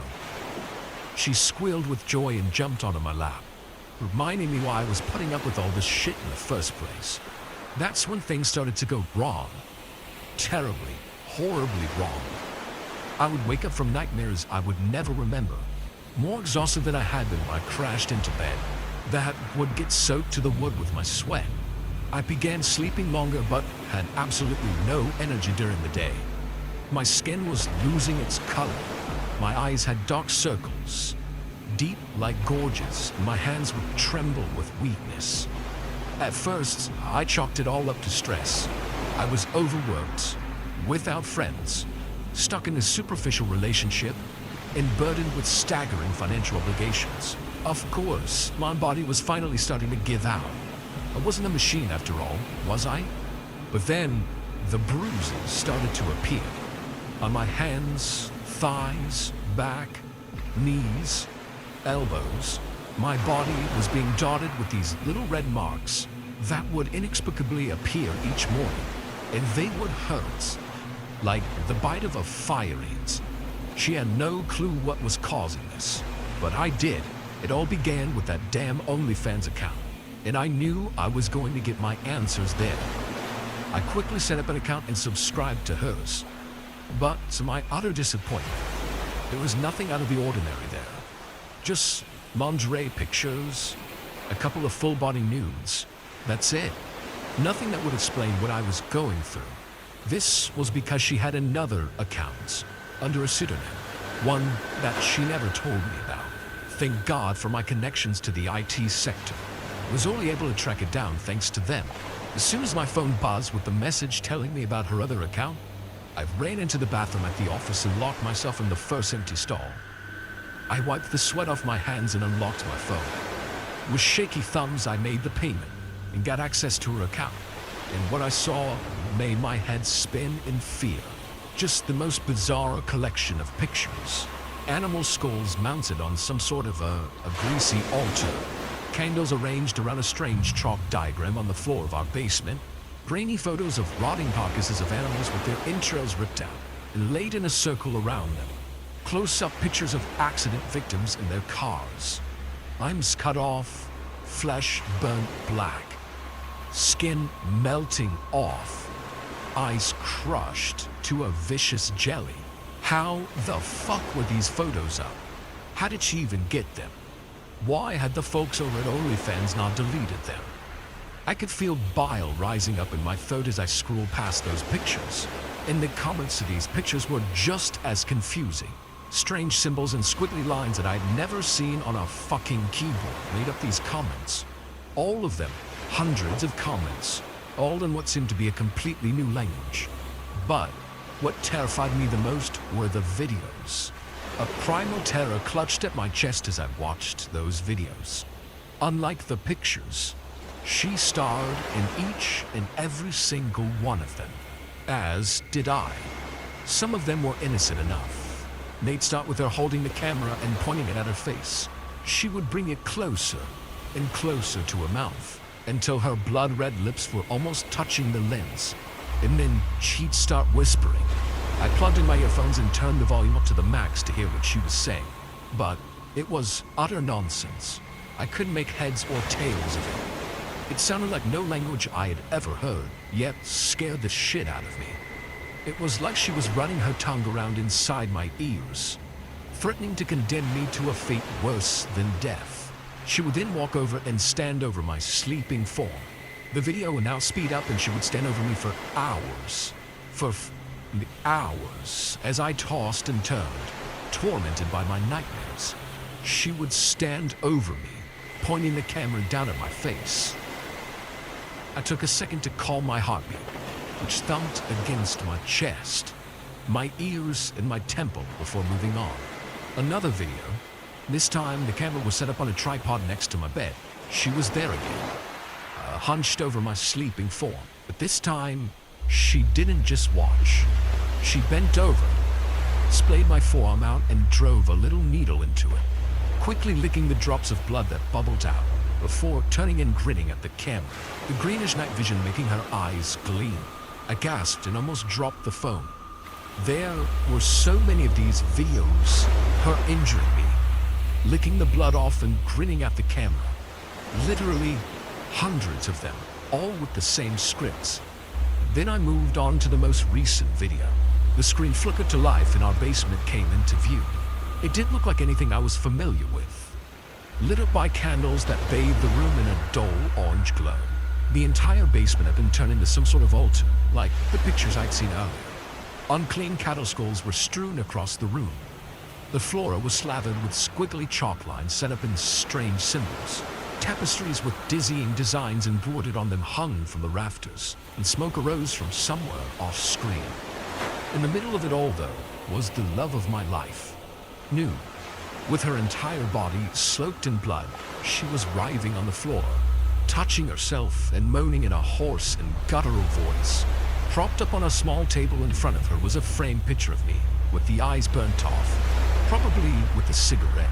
The fear that crashed into me brought tears into my eyes. She began rubbing herself faster and faster and faster and faster and faster until her hand was just a red blur on the screen. Sharp shadows danced on her face as she began speaking. "Soon," she said. "Soon. Soon. Soon. Soon." Her voice rose with each word until she was screaming in a manic frenzy, until the words reverberated like gunshots in the basement. And then, the video came to an abrupt end. I blinked furiously to clear my rapidly fading vision, trying to wrest control of my body from a terror that threatened to shut it down. And then my phone buzzed again, and I almost had a heart attack when I saw the message. "Hey babe, when are you coming home tonight?"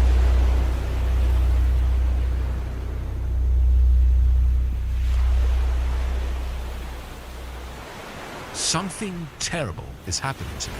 I haven't slept for 52 hours now. A mix of cold showers, hot coffee, and low-grade amphetamines have kept me going this far. But I'm not sure how much further I can push myself. I feel physically sick from exhaustion, like a slug moving along a razor's edge, about to split at any moment. Now, I will tell you why. For a few months now, I've been selling used underwears and socks online to certain discerning gentlemen. It's not something I ever thought I'd end up doing, but since I lost my job at a local non-profit, a friend suggested I try the whole seller thing. She told me that as long as I played it safe, I'd make a lot of money very quickly.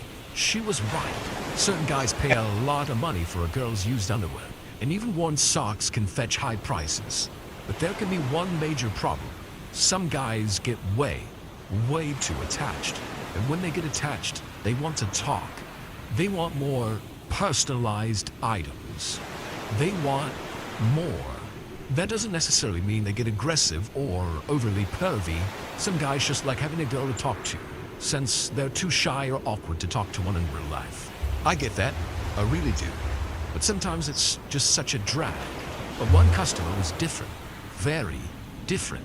I received a request on my OnlyFans page for a private cam session. I do actually offer private sessions, but I don't do nudity and I don't show my face. But guys do. Guys always show their face. They'll hope I think they're cute and they'll be able to rescue me from having to do things like this. Only the user, heck ate me, didn't show their face. They didn't talk. They didn't ask me to strip. They didn't ask me to pose. There was just this awkward silence for a minute or two before they left the session. Weird, sure, but hardly worse than some of the real creeps I encounter on occasion. I hadn't heard from Heck Ate Me for about a week, since when I just assumed they lost interest. So I was surprised when their username popped up on my OnlyFans requests section. They wanted used underwears, but not just any old pair. They wanted blood in them. Their request was no more detailed than that, so I assumed they meant that type of blood. I know, gross. I was about to turn down the request when I saw the dollar amount that they were offering. I usually charge just less than $100 for a pair of used underwears, but the offer was in the thousands. I'm talking the high thousands too. So, as dumb as it seems in retrospect, I approved the request. Then, after waiting for the period time to arrive, I made Heck Ate Me their finished product. I think I showered for a full hour afterward before I sealed the underwears in a Ziploc bag and mailed them to the given address. Something you all should know. One of the major things about selling is the potential for repeated business. A lot of guys will return to buy a new pair and escalate our interactions to phone calls and cam sessions. Heck, Amy did it. But they paid so well that I ended up reaching out to them instead, something I'd never, ever done before. I expected them to want another pair of, but when the reply came, it was just 2 words. No thanks. I was stunned. Literally stunned. Normally, it's me doing the rejecting, not the other way around. It was strange, sure. But a few days afterward, shit started to get truly bizarre. I started feeling really tired in the mornings. After a few days of this, I realized that I'd actually stopped dreaming. It wasn't just a case of me not being able to remember them. I'd stopped dreaming entirely. I figured this explained why I was so exhausted. Lack of REM sleep can cause fatigue, so I just put it down to that. But increasingly weird stuff started happening in my apartment. Windows and doors I was sure I locked that night before were wide open. Things were being broken or moved around to odd places, all during the night. I grew paranoid that one of my customers was casing my home. Luckily, I had quite a bit of cash on hand to pay a locksmith to turn my apartment into a goddamn fortress. 2-stage locks on all the doors and windows, reinforced window frames, the full security package, but that didn't stop it. Somehow, some way, it seemed that someone was still breaking into my apartment. So, I bought a night vision camera, just a small, inexpensive one to film my apartment as I slept. I set it to record, then took a few sleeping pills to help me slip off into another less than rejuvenating slumber. In the morning, I was nervous about what I'd see, but the reality was horrifying. There wasn't anyone breaking into my apartment. It was me, getting up during the night and wandering around my own fucking apartment. By the way I moved was the thing that freaked me out the most. Sleepwalkers retain pretty much their entire range of movement. They sometimes walk and talk just as they would while conscious. But as I watched the recording of the night before, I could see I was moving like some twisted marionette. Jerky, awkward movements as if someone was controlling my limbs with wires. I watched myself staring at a framed picture of my little sister. The same jerky movements as I reached out to the mantelpiece where the frame stood. I was in utter disbelief as I watched my unconscious body studying the photograph for a long time. I had fast-forwarded the footage to see what I'd do next. Suddenly, with violent, erratic movements, I smashed the picture frame against the wall, then took my front door keys from the same mantle. But the meat puppet couldn't manage the dexterity of fitting the small keys in the locks. Eventually, they fell from its hands before it just stood there, spasms racking its body before it froze up entirely and returned to bed. I had no idea what the fuck was happening to me. But the one thing that was clear, if the meat puppet had managed to break out of my apartment, it was only a short walk to my parents' house, where my baby sister slept soundly in her bed. She was in terrible danger, and it made me sick to my stomach that that danger was me. So here I am, 52 hours of no sleep. I'm so exhausted. I'm not sure I can type much more. I've been reading about DMT online. Apparently it's this drug released by the brain that can induce a semi-permanent dream state in the moments approaching death. Some neurologists have suggested that this is where we get the idea of heaven from. Hallucinations of our long-lost relatives. As electrical activity in the brain ceases to function, it feels like a lifetime since I've dreamed, and I'm so f***ing tired. I just want this to end. I can live with myself if something happened to my baby sister, but I can't live with myself now, either. I have 3 full bottles of sleeping pill at my desk next to me. Tonight, I'll crack the bottle and chase them all down with the most expensive bottle of wine I can find. I have so much money from selling, but it's worthless now, fit only to burn. But that doesn't matter now. Nothing will matter in the end, because in the end, I'll finally be able to dream again. Forever. I first met Macy at preschool. We were both timid, scrawny toddlers afraid of our new environment. The teachers' brightly colored walls, the other kids, it was all too much. I didn't know her name back then, and I would only learn it months later, but her appearance alone seared itself into my memory for years to come. Macy had short, white hair that looked like it hadn't seen a brush in a lifetime. Her beady eyes were always bloodshot from allergies, and her nose was long and thin, twitchy at times. Dark freckles adorned her lower face, looking sort of like whiskers if you squinted hard enough. I mean, it's quite poor taste to call a child ugly, I know. So I will use the word plain instead. Her features, though remarkable, were hardly appealing. I remember when I first witnessed it. We were seated at a pink table in the corner, watching the other kids wreak havoc on the playroom. I was just working out what to say when I saw her grab a glue stick from her pencil case. I thought she was going to get some colored paper too, but she didn't. Instead, Macy opened the glue stick and began nibbling on the rim, nervous eyes darting around the room. "What are you doing?" I asked, still at the age where prying was the norm. Macy froze mid-lick, turning to look at me with two fearful eyes. She didn't reply, but closed the glue stick and put it back in her pencil case. She got up and went over to the opposite end of the room where she sat down in a lonely corner, facing the wall. She muttered something under her breath, shook her head, and clasped a hand over her mouth. We didn't cross paths again until high school. My best friend Laura and I had a fight over some screamo band where the lead singer looked like a girl. Laura called me a lesbian for having a crush, which pissed me the hell off. At that very hormonal time, it seemed like my best friend had betrayed me, so I turned away from her and our entire group of friends. I started sitting by myself during lunchtime. Our school had a strict no-gadget policy, so I couldn't listen to my music. But I would often drum my fingers on the lunch table, trying to reproduce such timeless classics as Ride the Wings of Pestilence and It Was Written in Blood. One day, there was no free tables to live my best emo life, so I was forced to make the next best statement by sitting with the social pariah that was Glue Sticks Macy. At first, I just sat there quietly soaking into my mashed potatoes, sighing as I snuck glances at Laura's table to see if my old friends were seeing how miserable they made me. "Are you okay?" Staring at Macy in stunned silence, even in the throes of self-indulgence. I had enough sense to realize that it was very, very weird to hear her speak. "Not really, no," I said. "My friends kind of suck. Your name is Delia, right?" Macy gave me a small smile. "Hey, at least you have friends." I ran my eyes over her, noting how pretty she had turned out. Her hair had grown out in thick, wavy locks of blonde, and her squinty red eyes had widened considerably. The freckles were still there, but much lighter, spread on her pale cheeks like a charming glitter paste. She was probably as thin as ever, but it was hard to tell what figure she had under that ill-fitting grandpa sweater she wore.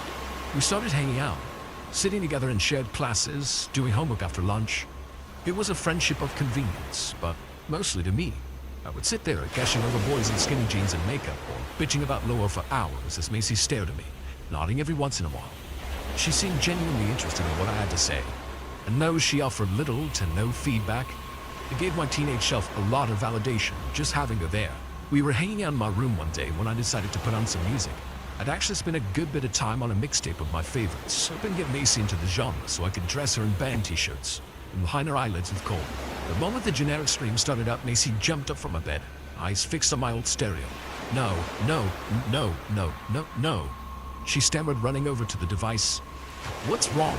No shouting, only quiet. She whimpered, bringing a fist down on a speaker. "Shut your mouth, only quiet." I tried to get past her so I could turn off the music before my new friend broke my player, but she pushed me back. "Glue your fucking mouth shut, you stupid bitch," she hissed at a spot on the wall behind my head. That was enough for me. I shoved Macy, knocking her down to the floor, and turned off the stereo, my hand shaking harder than a dog after bath time. "The fuck, Macy?" Macy lifted herself off the ground, tiny chest heaving. I wanted to really go in on her for being such a weirdo, but something in her eyes stopped me. It wasn't just anger or rage or even hatred. It was something a lot more consequential and dangerous. Suddenly, the thought of my parents being at work wasn't a happy one. Macy took a step toward me, closing the gap between us. Her nostrils flared as she took rapid, audible breaths. "Quiet," she whispered, holding my gaze until my eyes watered from not blinking. I nodded, not knowing what else to do. Macy nodded back, her shoulders relaxing me. She went over to my bed, setting herself down in the same spot as before, sat down at my desk and stared at my physics textbook for an hour, while Macy read one of my magazines. It was the most uncomfortable afternoon of my life. That's when I decided it was time to end my feud with Laura. The next day at lunchtime, I walked past Macy's table and sat down across from Laura and the rest of the gang. I felt Macy's eyes on me as I pulled out my packed lunch. The skin on my face and neck prickled all over. I felt uncomfortable in my seat. I didn't look at her though. I didn't want there to be any doubt that we were through as friends. "What do you want?" Laura grimaced, and I realized the whole table was waiting for me to explain myself. I may or may not have been a bit of a tool. I may or may not have been a bit of a tool lately. I coughed, trying to play it cool and hoping they wouldn't make a big deal out of it. "I'm sorry." "No shit," Laura nodded, peeling a mushroom off a dry pizza slice. "I guess it's whatever." That evening, my flip phone was blowing up with texts, calls, those damn MMS things everyone has forgotten about. I ignored all of it, logging onto MySpace in hopes of avoiding the awkward Macy situation. But she was all over my comment section with gems like, "Delia, answer your phone. Who are you? Why are you ignoring me? Did Laura put you up to this?" Followed by about another 100 messages and chat invites, all in the same vein. Switched off my computer and blasted some NCR to help deal with my growing anxiety. I was not blameless in this situation, not by a long shot, but the girl was a lot, okay?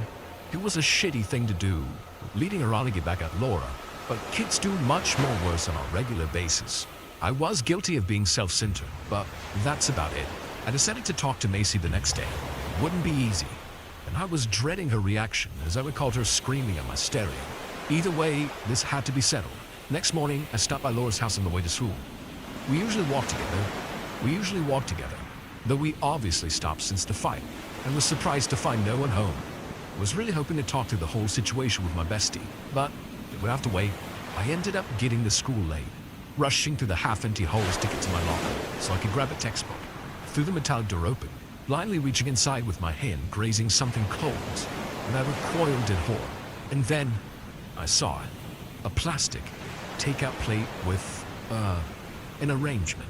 It looked like a kid's arts and crafts project, only entirely bloody and disgusting. I might have believed it to be an elaborate prank with Halloween props if it wasn't for the overwhelming stench that assaulted my nose. The moment I gasped, the eye pupils were hazel brown, both adorned by strands of optic nerves spilling out the bottom of the whites. The nose was shaped out of something blooded and spongy, maybe a chunk of some other organ. The liver came to mind, but I had no way of knowing if I was right. The lips were actual lips, swollen blue-black, smeared in blood. 10 bloody teeth, 5 on top, 5 at the bottom, all poking out from a disgusting flush mouth. The corners of it were turned up in a smile.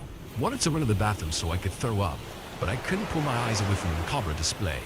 Carefully, I placed my fingers on the clean edges of the plastic plate and lifted it so I could shake it. Someone had glued the body parts to the plate. I had a feeling I knew exactly who it was, though I didn't know why. It took me a while to notice the neat, heart-shaped sticky note that was glued to the inside of my locker. We're in the basement. X, signs, Macy. This is the part of the story where the kid with half a brain runs to find help, preferably from a grown-up, but not me. Something bad was about to happen. All I could think about was finding Laura. I raced down the halls, blindly knocking people out of my way, until I was in the service side of the school. I dashed past the kitchens and down increasingly narrower hallways until I was at the service room door that led down to the basement. It was barely open. I pushed it all the way open, taking care to tread lightly as it descended the dimly lit stairs into the basement. I could hear shuffles and squeaks, possibly the washer or the trash disposal chute, but probably something else, something bad. Macy had tied Laura to a chair, binding her legs and arms so elaborately I had to wonder where she learned how. Laura's mouth was gagged with something that looked like a childhood blanket. Macy had a black marker in her hand and was making little dots at evenly spaced intervals on Laura's upper lip and chin. An endless stream of tears poured down Laura's face as she stared at the ceiling. A rope was tied around her neck, keeping her head in place at an angle. Macy held up a sewing needle to a single, flickering light bulb on the wall above her head. She used her right hand to thread it in a practical manner. "Macy, stop." My voice seemed devoid of any substance, a hollow, guttural shell of panic. I coughed, trying to keep it together. "Haven't you ever wondered why you've never seen my mother, Delia?" Macy rolled more thread out as her cool gaze fell on me. We've been in the same class since the age of 4. You'd think you would have been more curious. I gulped, trying to form sentences while keeping Laura's shaking limbs in sight. I had to play this right. Yeah, man. Kinda weird. True. Macy's brows drew close. Her eyes narrowed. The nostrils began to flare again as her cheeks colored. It's called hyperacusis. Macy's voice was thick with resentment, a condition where even the most normal day-to-day sounds cause suffering. For the past 15 years of my life, I have not been able to speak a word above a whisper inside the confines of my home. If I was loud as a child, my mother would start shaking all over from the mere sound of my voice. I saw Laura's eyes shift to the side, zoning in on Macy. She was probably thinking what I was thinking, which was that neither of us were equipped to do or say the right things to deal with the situation. I'm sorry to hear that, I said, taking a step toward Laura. Come any closer and I put this needle through her eye. Macy hissed, bringing the needle closer to Laura's face. Did you know that when I was little, Mother would shove glue sticks in my mouth? That was before she learned something new. Sewing was one of the few hobbies she could enjoy without hurting her ears. A faraway look into Macy's eyes as she ran a finger over the markings around Laura's mouth, bringing the sewing needle closer to my friend's skin. I had bay fever when I was younger, and I would sometimes snore at night. Whenever this happened, I would wake up to my mother standing over my bed, holding a needle in her hands. She told me if I snored again, she would sew my mouth shut, and one time she even tried. Jesus Christ, I get it, okay? I fumed. That all sounds really shit, but what the hell does that have to do with Laura and me? Why are you doing this to her? Ha ha ha ha. Why the fuck not? It was the first time I had seen her show signs of genuine, relatable emotion. A laughter so pure that, given any other circumstances, would have actually been quite charming. Her laugh rose in volume, amplified in intensity, until Macy was literally howling. You know what happens when you break the big rules, Delia? She bellowed, her voice bouncing off the basement walls in multitude. All the little rules seem insignificant. If I can scream, if I can shout, if people can befriend me one day and drop me the next, then that's it, isn't it? Then live in a world where I can thread a bitch whenever the fuck I want. I took Macy's distracted ramble as a chance to tackle her legs and slam her into the ground. My dad was a college wrestler back in the day and taught me several moves when I was little. Luckily, Macy was tiny enough for me to pin down in a full arm lock. She tried clawing at my legs with the needle, but I just endured the pain, holding her in place. Macy spewed obscenities as she writhed beneath my body, until she stopped resisting and began screaming instead. Just endless, exaggerated shrieks, as though she was being diced by a machete in a low-budget horror flick. It was like she had never screamed in her life. It chilled me to think that was probably true. The janitor heard the scream soon enough and ran in to untie Laura. The principal, nurses, and counselors got involved after that. They tried to reach Macy's mother but couldn't. Given the nature of reports Laura and I gave, police were called and dispatched to Macy's house. That's where they located what remained of Macy's mother. To this day, I can't tell rumor from truth. But one thing is certain, the mother was dead, and the body parts in my locker all matched her DNA. There are many variations of what happened to the mother's ears. Some said Macy ate them. Others claim she wore them as pendants. Just a lot of sick shit kids made up to scare each other, when the truth was bad enough in itself. Investigators found evidence of severe parental neglect and child abuse within Macy's home. Full examinations at a juvenile mental health center revealed that Macy's mother frequently sewed patterns into the parts of her daughter's skin that was hidden beneath clothes. Combine that with the fact that Macy wasn't even allowed to cry or scream through the abuse, and you get a knot in your stomach like no other. The whole town was shaken by the knowledge of such evil going on under our noses. I think that the social counselors and teachers felt it the most. Like me, they had seen Macy's quirk growing up and dismissed it all as her being eccentric.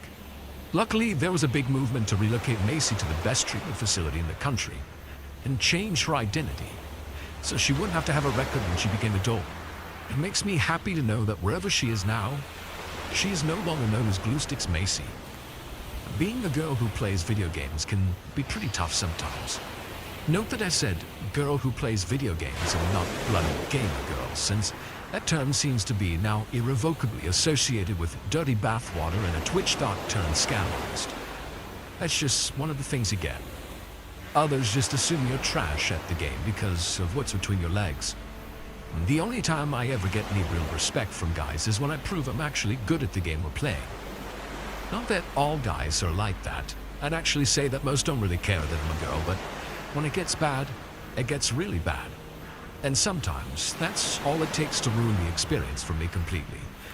But there was one incident that occurred while I was playing online that put me off gaming entirely for quite a while. This is the story of Twi'lek Zane. I met Twi'lek Zane one night on Sea of Thieves. For those that don't know, Sea of Thieves is an awesome multiplayer game where a crew of 2 to 4 players take control of their very own pirate ship. I was a huge fan of the Disney Pirates franchise when I was a kid. Still am, I suppose. So the idea of a game like that was hugely appealing to me. I had a lot of fun on Sea of Thieves for a while anyway. Until one night I found myself on a ship with a crew member called Twi'lek Zane. Zane, as we'll call him, was nice at first. He seemed a little surprised to find himself sailing with a real-life girl, but a lot of people are and just get over it pretty quickly. Zane seemed like one of those guys, kind of quiet but perfectly nice otherwise. He kind of faded into the background for the most part, being overshadowed by much louder, more extroverted crew members that ran around showing off their pet parrots and playing their musical instruments. At one point, after fighting a ship full of skeleton pirates, I needed to regenerate some health. So I go below deck to our little food barrel and pick out a few pineapples to nom on to get myself back to full strength. I made a remark to the guys about eating all the ship's pineapples and how it was making me hungry in real life. They asked what my favorite food was, and my reply is probably in line with like 80% of people everywhere. Pizza, I told them. They sparked off a little debate on ship when one of the crew threw the question out there. How do you feel about pineapple on pizza? Now, unlike most of civilized society, I actually kind of liked Hawaiian pizza. I just can't resist the whole sweet and salty thing that it has going on. But when I tell them that, this sparks off something of a mutiny. The 2 louder crew members start laughing, and one even jumped off the ship, saying he refused to sail with someone who liked pineapple on pizza. It was funny, sure. We had a few laughs. All the while, Twi'lek Zane stayed quiet, not saying a word as we had our little bit of banter. About 45 minutes go by and I'm getting hungrier and hungrier, so I tell the guys I'm about to jump off to go make some food and that I'd be back on afterward. And then I hear my doorbell. Luckily, my flatmate was home, so I didn't have to worry about rushing off to answer it. So I don't really take much notice of the exchange I can hear through my bedroom door. But I did start to take notice when I heard my flatmate's footsteps coming up the stairs to my room. As she opens the door, I slide off my headphones and there stands my roommate with a pizza box in her hands. It was a godsend to trust my BFF to just know when I was hungry. Or at least, that's what I thought. I was so hungry that I actually cut her off and asked her if I could have a slice of her pizza, as I was absolutely ravenous. She looks confused, then says she was about to ask me the same thing. I'm beyond confused at this point, so I ask the guys on Sea of Thieves to hold on a minute. I mute my mic, then turn back to my friend. My jaw's on the floor by the time she's finished talking. The pizza delivery wasn't for her at all. It was for me. What's more, it had been paid for and the topping was, you guessed it, ham and pineapple. I felt sick. I told my friend she could have it, that I wasn't feeling very hungry anymore. In a confused voice, she thanks me and turns to leave, but asks me if I'm feeling okay before she shuts the door. I just lie, straight up lie and tell her I'm fine. Just a bit under the weather, I suppose. When she shuts the door, I get right back on the PC. It was horrible. I found myself asking a question that I already knew the answer to. Did one of you guys order me food? The first 2 louder sailors said no, with one actually laughing at what seemed like such a bizarre question. But Twi'lek Zane was silent. His character just stood still on deck. quietly watching and listening as the situation unfolded. And then he spoke up. "Enjoy," is all he said. I freaked out. I pulled the Ethernet cable out of the back of my computer so hard the connection snapped off and remained in the slot. But it was severed, and that's all that mattered. But it was way too late, and that was the worst thing of all. There was no way for me to know just how much information Zane had acquired, just from using my Microsoft ID and IP address. If he managed to work out my home address, what other information had he been able to dredge up? The only comfort I could possibly take in the whole thing was that, because of his accent, I knew he was North American. But that didn't rule out the possibility that he was either living or studying in the UK and was actually much, much closer than I first thought. I barely slept the week that followed. Nightmares came every single night. Nightmares in which I'd wake up to a figure standing over my bed, a crooked smile or twisting their lips before they pounced. I'd wake up crying, bed sheets soaked in a cold sweat, with my roommate rushing into my room to see if I was okay. In the end, I told them everything, and they drove me down to the police station immediately. There I spoke to an internet safety officer who was overloaded with cases just like mine. But all they could do was tell me to block the person in question, to possibly avoid the same game as them, but generally to carry on as normal. Basically, there was absolutely nothing they could do. And that's what's so scary. Now, maybe the internet will never be a safe place for girls like me. No matter what we do, there will always be people whose predatory attitudes seem to override all normal human feeling.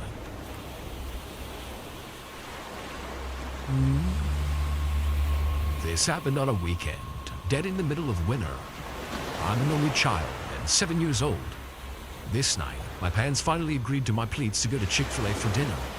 It was around 7 p.m. But since it was winter, it was already pitch black outside. And we showed up, and we went inside to find the place was decently busy. No, it was a weekend, so that was to be expected. We ordered our food, and I went to go pick out what we'd say. I remember picking a booth in the corner, right next to the play place. Right as the server brought over our food, I quickly began eating my chicken nuggets, knowing that the quicker I ate, the more time I'd have to be in the play place. When I finished, I asked my parents if I could go play, and of course they agreed. I was inside for maybe 10 minutes, when through the windows I saw that cow mascot Chick-fil-A sometimes has out to interact with the kids. I instantly got excited. It was really rare to see the cow, as Chick-fil-A rarely had someone in costume. I remember seeing him high-fiving the kids, walking around the building. A few minutes went by, and the cow proceeded to walk up to the play place and open the door. I instantly ran up to him and gave him a high five. But just then, the guy in the costume gave me that hand motion to follow him. And without a second thought, I did. We first went out the play place door, and then to my surprise, the actual building through an exit in the back. At that point, even at my young age, I realized something wasn't right. As we got outside, the guy took off his cow mask. To my surprise, the guy was really old, maybe mid-60s. The guy was sweating really hard, and it honestly looked like he hadn't showered in weeks. I guess I never thought of what I expected the person who was in the costume to look like. But it definitely wasn't that. Seconds after he took off his mask, the dude started to literally pick me up. Now, at 7 years old, I didn't weigh that much, so he had no struggle grabbing me. Now knowing for sure something wasn't right, I squirmed to try to break free, but it didn't work. The guy proceeded to walk to a car in the very back of the parking lot. He dug in his pocket and pulled out some keys. My heart dropped when I heard the sound of the trunk of the car opening. My squirming intensified. I was full on screaming at that point. But luckily, before the guy could stuff me in his trunk, police sirens rang out. It was the most relieving sound I could have heard in that moment. The guy dropped me in reaction, got in his car, and sped off. About a minute later, my parents came running outside. I told them everything, and they were absolutely panicked. Apparently, the guy was caught only about 5 blocks away as the police saw his car speeding out of the parking lot and assumed it was him. The story goes that the guy who was in the costume held the actual employee with the costume at knife point in the parking lot, demanding he give him the suit. The employee complied and drove away, but called the police on him shortly after. Now that I'm older, I routinely think back to that encounter. If the cops had shown up literally 30 seconds later, I would have been in that man's trunk and he would have successfully gotten away with me.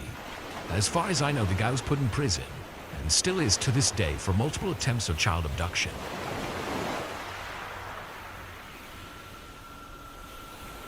This happened 4 years ago. I was 12, going on 13 in just a month or two. My friend Lindsay was 14, which was quite a bit older than me, at least at the time, as the 2-year age gap was pretty big. We met in school and quickly became close friends. We were spending almost every single weekend together. Nothing seemed to be out of the ordinary. It was your typical Friday night. We carpooled to a family's apartment after school to spend the night together. After we ate dinner, me and Lindsay went to go hang out in her room.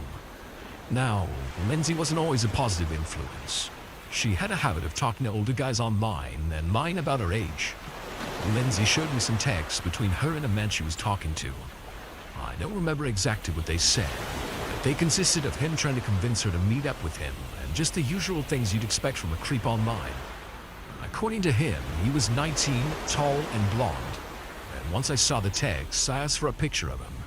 Something didn't sit right with me after seeing the messages. She showed me what he looked like, and he was very clearly not 19. The man was at least 40, and looked like he lived in his mother's basement. That's when Lindsay's phone started ringing. It was the guy. Lindsay answered without hesitation, and when I heard the voice on the other end of the call, I felt like I was going to be sick. I could clearly hear the guy trying to convince Lindsay to meet up with him. Lindsay replied saying she couldn't because she was spending the night with a friend. The mention of that must have sparked his interest, as the guy then proceeded to try and ask to meet both of us. Lindsay, lacking any common sense, said yes, and thus began our plan to sneak out and walk to meet this random guy in a Chick-fil-A parking lot. I obviously didn't want to go. I was raised on stories of what happens to teen girls who meet random men from the internet in person. But after adamant pleading from Lindsay that she didn't feel safe going by herself, I agreed. We took our phones with us for the walk. The route we had to take to get there didn't have very many street lamps, and there weren't any houses. We were surrounded by trees on both sides of us. When we got to the parking lot, it was almost empty. The Chick-fil-A was about 15 minutes from closing, and since Lindsay hadn't received a text from the guy saying he was there yet, we decided to go inside. We ordered some milkshakes and went to go sit on one of the booths while we waited. But while we were sitting inside, I couldn't help but notice a car pulling into the parking lot, just continually circling the building. The car clearly wasn't looking for a parking spot, as it went around the building very slowly, around 10 times. All the while, me and Lindsay were just watching it from inside. After we finished our milkshakes, the car was gone, and Lindsay never got a text from the guy saying he was there, so we just decided to head back home. I was honestly insanely relieved that the guy never ended up showing up. But as we were walking home, I couldn't help but notice how many times a car had passed us. The street we walked on to get back was almost completely desolate, with trees on either side of us. So to have even 2 cars pass us would have been rare. But I ignored it, and didn't look like Lindsay even noticed. When we got home, since it was late, we decided to just go to bed in Lindsay's room. Fast forward to around 4 a.m., we woke up to a loud bang. It sounded like someone smacking on the window. No, Lindsay's room was on the 2nd floor, meaning something must have been thrown. Me and Lindsay both sat up and looked at each other. And the sound came again, that same bang. We both agreed someone had to have been outside. And just then, we heard the heart-dropping sound of a voice whispering, "Hey Lindsay, it's me. I followed you guys home." We both instantly panicked in reaction. We knew exactly who that was. I started crying. I was honestly terrified. Lindsay ran to her parents' room and explained the situation. Her parents instantly called the police. But of course, when they showed up, the guy was gone. Lindsay went to show them the conversations, but the account was deleted. Neither of us remembered the username either. So there was quite literally nothing the cops could do but take a report. The whole encounter was really disturbing. Lindsay's parents were really mad with her, and this caused me to lose connection with her other friend over the next few months. I haven't seen her in a while. I'm not entirely sure whatever ended up happening with the whole situation. I just hope that guy never returned.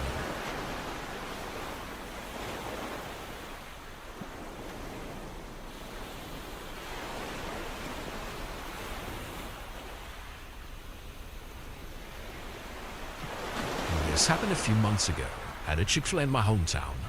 It was a Thursday, and I was just getting off work. I got off insanely late this night. It was like 9 or 10 p.m.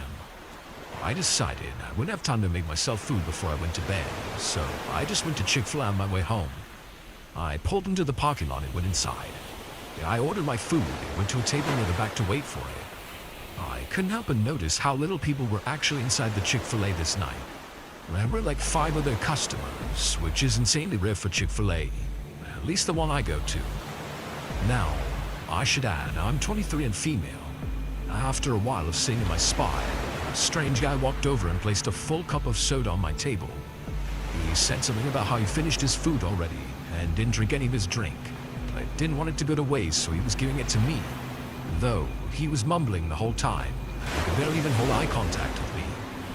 It was pretty creepy, but I didn't really pay much attention to it. I just wrote it off as some random guy trying to flirt with me. That's when I noticed about a few tables in front of me sat another guy. He was watching me insanely close. Now, this really creeped me out.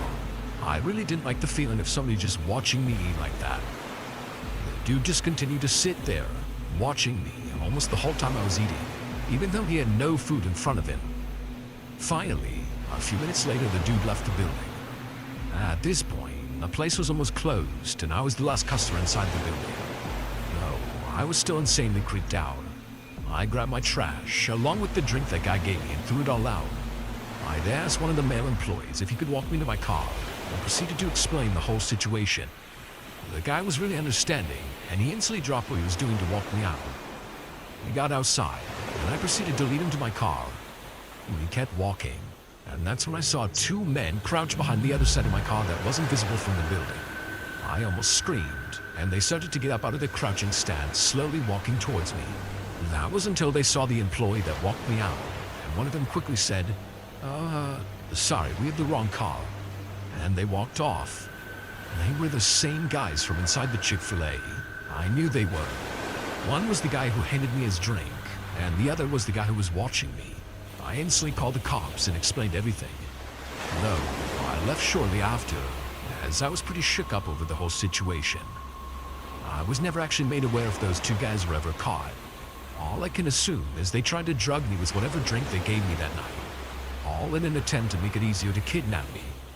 But luckily, I wasn't stupid enough to actually drink it. Still though, this experience really scared me and caused me to never go back to that Chick-fil-A again.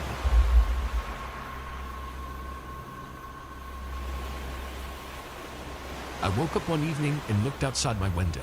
The fog was just settling in. It always gets foggy during the winters in our small town. I got freshened up and got ready for work. I worked the night shift at the local pizza center.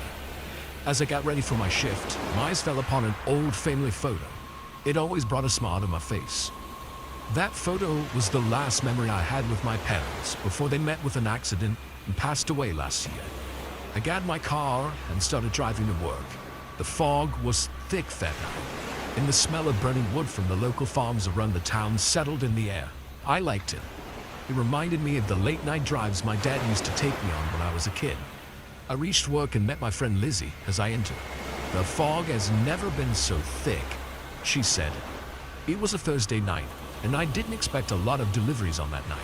As I sat waiting for the first order to come in, the local news caught my attention. It spoke of the disappearance of a young man named Elton. That took me by surprise. I knew Elton. He used to be my classmate in college. What could have happened to him, I wondered.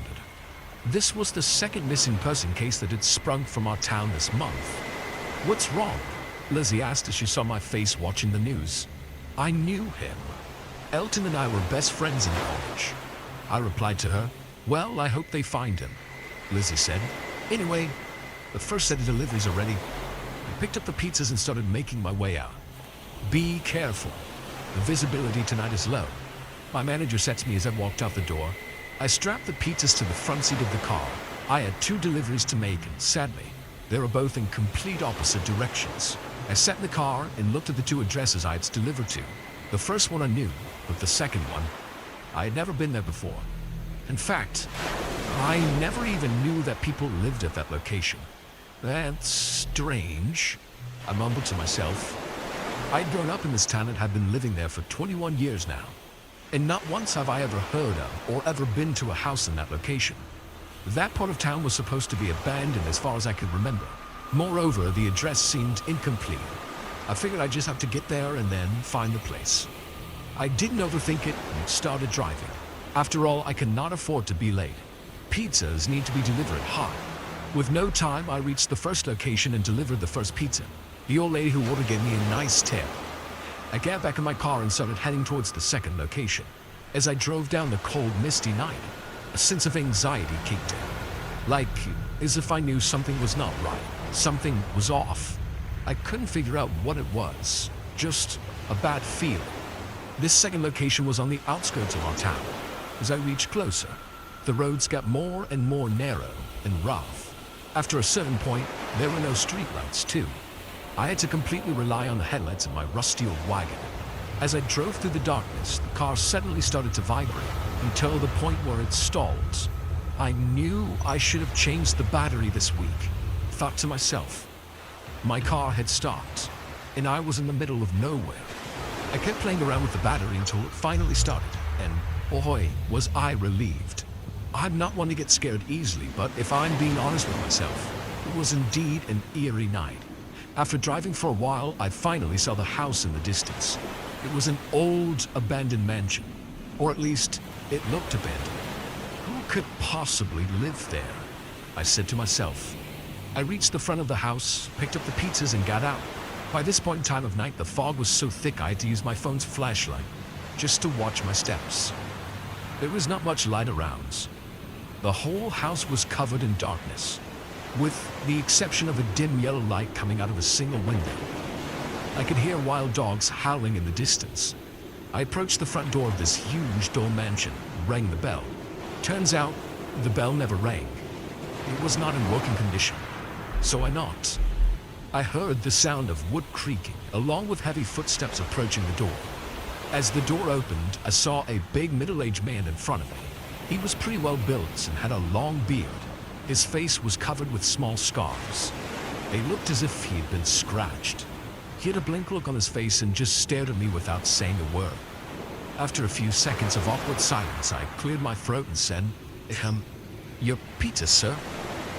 Ah, yes, food, he replied in a heavy, dull voice. I handed him the pizza and he took it and walked back in, leaving the door open. As he walked in, he threw the pizza box across the table and said, "Wait here." I remember thinking to myself, who would just throw a delicious pizza on the table like that?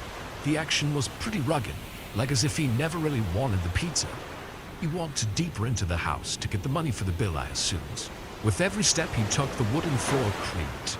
He walked deeper into the house until I couldn't see him anymore, but I could still hear the sound of his footsteps and the wooden floor creaking with every step. And then it stopped. There was nothing but absolute silence. I stood at the door waiting. The inside of the mansion was worn out. A few minutes passed and I had not seen or heard anything yet. What's taking him so long? I said out loud. I felt a hard hit on my head from the back. I just fell into darkness. The next thing I remember is opening my eyes. I was on the grounds inside the mansion. It didn't take me long to realize I'd been knocked out unconscious. Someone knocked me up from behind, I thought. What's happening? I was confused and could still feel pain on the back of my head. As I tried to reach my hand to the back of my head, I realized I was tied down. My hands were tied behind my back and my legs were tied together. "What the hell?" I whispered. The dim yellow light covered the room.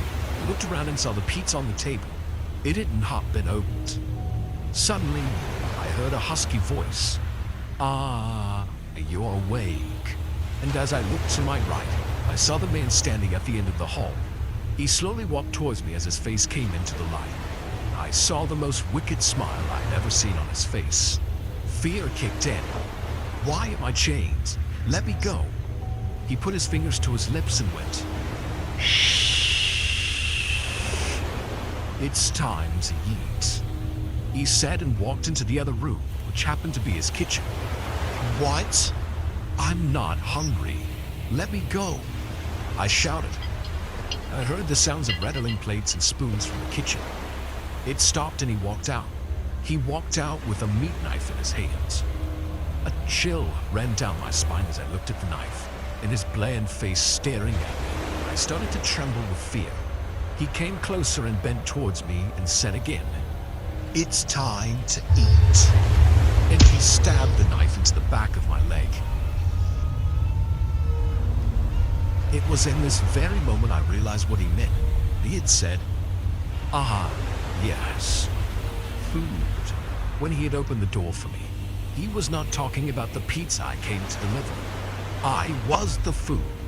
This demon of a man was a goddamn cannibal, and I was his dinner. I burst out in tears and cried and yelled and begged for him not to kill me. He put his bloody hand against my mouth and shut me up and said, "I'm not gonna kill you. Not yet." He stabbed the knife back into the calf of my leg and began cutting. I could not do anything except sit and watch as he cut my flesh. I cried and yelled, but that did not bother him. This pain, I never felt anything like it. It was bad, and every second it got worse. As he cut into my leg, I could feel the edge of the cold metal knife touch my bone with every stroke. He cut out a fist-sized piece of the back of my leg, and then stopped. "This should be enough for now," he said. He picked up my flesh and walked into the kitchen while I lay there bleeding out and crying in pain. I began to realize he was not going to kill me in one go. He was going to keep cutting bits of pieces out of my body for days to come until I died. It was going to be a slow and bloody death. As I lay there crying, he returned after a few minutes with a belt and bandages. He tightened the belt around my thigh to prevent me from losing too much blood and wrapped the bandage around my leg. He didn't want to kill me right away. He wanted his meat to stay fresh. As he did that, I kept yelling and talking to him, asking why he was doing this to me, and begged him to let me go. He never said a word back. After he was done, he went back into the kitchen and started cooking my flesh. I could even smell it. He came out after about an hour with food on his plate. It was flesh from my leg that had just been cooked. He sat on the table and ate meat from my body right in front of me. Every now and then he would look at me and give me the evilest smile while he ate.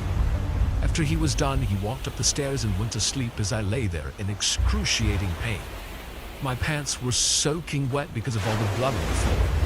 I looked around the hall, and as I began to become more aware of my surroundings, it caught my eye. It was a watch that had fallen under the chair. I recognized that watch instantly. It was Elton's watch. He didn't just go missing, he was eaten alive and murdered by the same monster.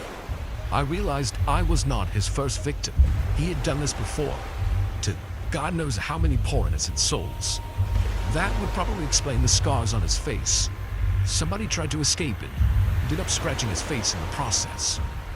I started to think to myself, I need to do something. I need to find a way to escape. I knew I would barely be able to walk after he cut out flesh from my leg. But I had to try. I tugged on the rope that tied my hands to a ring in the wall. I kept pulling in an attempt to free my hands.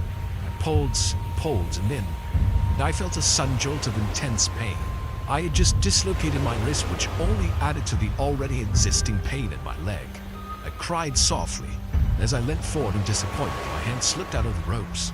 My dislocated wrist allowed enough space between my hand and the rope to set my hands free.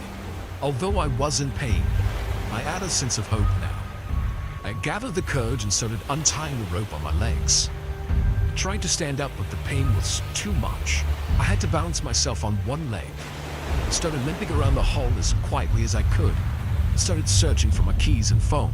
The dumb fool did not even hide it. It was right beside the pizza box on the table where he ate.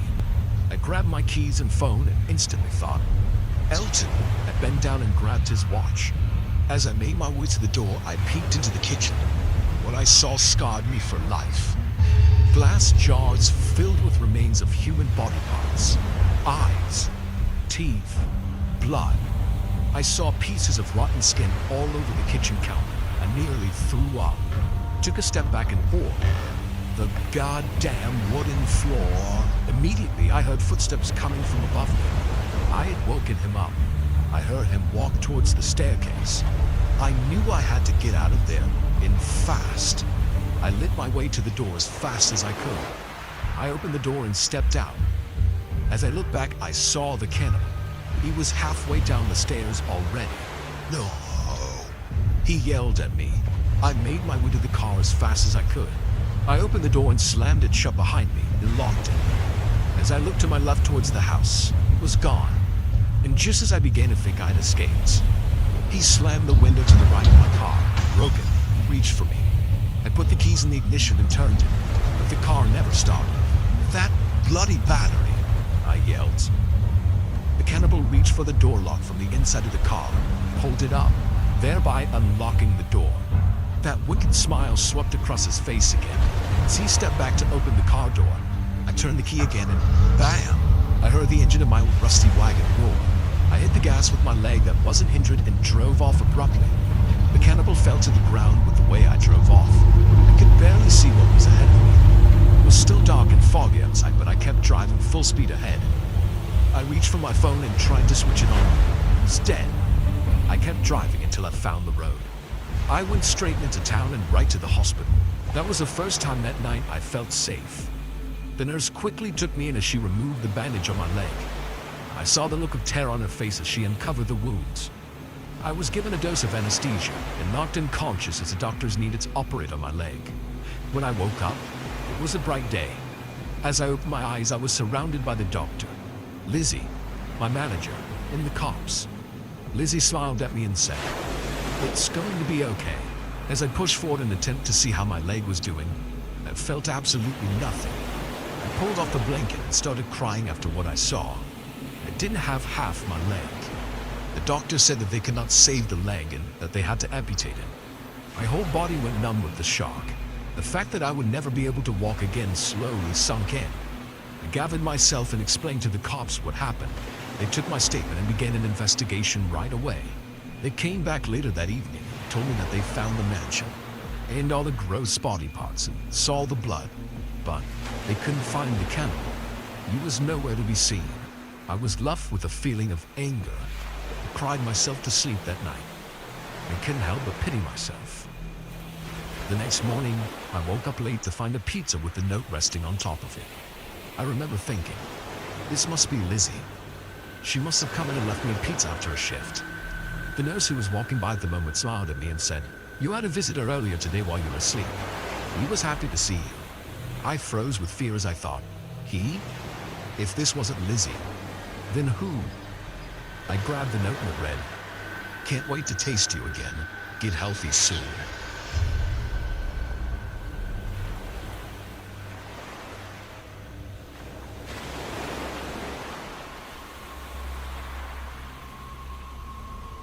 So, I was a 16-year-old girl growing up in a sheltered household. I was a nerd, and I still am. I did a lot of online roleplay because I found it was a great outlet for my writing, and I really enjoyed the people. On one forum, I met a guy named John. John and I had a lot of fun roleplaying, and eventually our characters ended up together, which brought on real feelings between us. He told me he was 17 and going to high school in Washington, while I lived in California.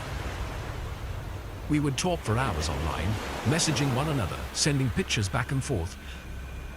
Well, things took a step up when he asked me to go on video chat with him one day to prove that I was a girl. This was brought on because we found out that one of the more sexual roleplayers who cybered a lot online, which is basically having sexual roleplay, turned out not to be a female after all, but actually a dude. Seeing as I trusted John, I agreed and got on camera. He didn't have a cam, claiming that he used the family computer and couldn't convince his parents the need for one. My older brother was in the military at the time, so we had one to video chat with him. Eventually, being on cam with him became a regular thing. Just me sitting there on cam and him typing back. That's when he started to ask me to do more sexual things. It started out simple, like, "Give me your best sexy look," or "Bite your lower lip." I thought it was harmless flirting, and complied like an idiot. He would tell me he was falling for me, and I was beautiful. And me, being a teen girl with issues with my image, fell for every single line. We became boyfriend and girlfriend, as much as you can be with someone who you've never actually met. I was so desperate to make him happy and keep him around, because I'd had 2 boyfriends in the past, and both of them ended with heartache on both sides of the coin. So I was lonely. So, when he started to ask me to do more sexual things on camera, and I hesitated, he would always use the line, "I thought you loved me." And I'd cave. For a long time, I felt ashamed of myself and dirty. Now I just feel stupid. He would send me pictures of his penis via well-placed digital camera angles that never actually showed his face, that he would upload and email to me. It made me uncomfortable, but I wasn't going to make him angry and tell him to stop, because I thought I needed him. Then, things got worse. We texted back and forth, but when I wouldn't text him back right away, he would start bombarding me with messages of why I hated him and why I wouldn't answer him, and claims of me cheating on him. It was overstressing me so much that I finally caved and told one of my female friends about it. And she told me that his behavior was abusive and I should tell him to knock it off or break up with him. So, I did. The next time he went off on me, I told him, "I'm not okay with you emotionally manipulating me, so either stop it or we're done." He lost his shit, started cussing up a storm, calling me names, saying I was a horrible person. So, I told him we were over. I cried for about 2 days, which is forever in teen girl time. It hurt, but my friend consoled me and told me it was for the best, and that I'd move on to something more healthy. He started to message me every time I got online. His messages ranged from calling me names to begging me to take him back because he loved me. I finally blocked him and left the forum game where I had first met him. He would make a new Yahoo account and message me again with the same shit. Then he started telling me he was now suicidal because of me, and that I should feel sorry that he was going to kill himself. Because I'm a nice person, I fell for it, hook, line, and sinker. We talked for hours via text, and I took him back if he promised not to hurt himself. He said he wouldn't hurt himself if he could see me again online. So I got on cam with him. Then he told me to do more sexual things for him, and I tried to say no, but he said if I cared about him I would, or he was going to slit his wrists. My friend's words popped back into my head of, "You're a good girl and you deserve someone who isn't going to manipulate you." I told him no, to fuck off, and to not message me anymore. I blocked him, made a new email, and thought it was done. Fast forward about 2 weeks. I had not heard anything from him in these past 2 weeks. No texts or emails or anything. I thought I was in the clear and done with him. One day, after school, I was waiting by the bus stop in front of the school to head home. I wasn't alone, but in a crowd of classmates and friends as we waited. Suddenly, a brown sedan pulled up, and a man in his mid-20s stepped out of the car and started saying my name. I looked around because A, I was in a crowd of people, and B, my first name is very common, so I thought maybe he was talking to someone else. That's when he walked straight up to me and grabbed me, very roughly by the shoulders, and started pulling me towards his car. I screamed out for him to let me go, but his fingers were like iron. Luckily, the other students took action, and some of the guys rushed the dude and tackled him to the ground, while some others went to get our school police officer. He kept screaming my name and telling them to let him go and that he was my boyfriend. I was stunned, to say the least. The cops came and put him in cuffs. Apparently, this man was John. He lied to me about his age and where he was from. He had tracked me down to what school I went to, which he discovered from a school sweater I had worn one day on webcam. The cops searched his car and found rope, duct tape, sleeping pills, some woman's clothing, and a big fucking knife. After the investigation, my parents told me what his plan was from his testimony. He was going to, quote unquote, take me away, and we were going to get married and be happy. It still makes me shiver to this day. I've kicked myself for years over how stupid I was to give this person I knew nothing about information about me, as well as manipulating me into doing what I did on webcam. He had a record from what my mother told me. That included the rape of a girl when he was 19 and she was 14. The last time I saw him was when the cops took him away, and he just kept staring at me from the back of the police car, crying.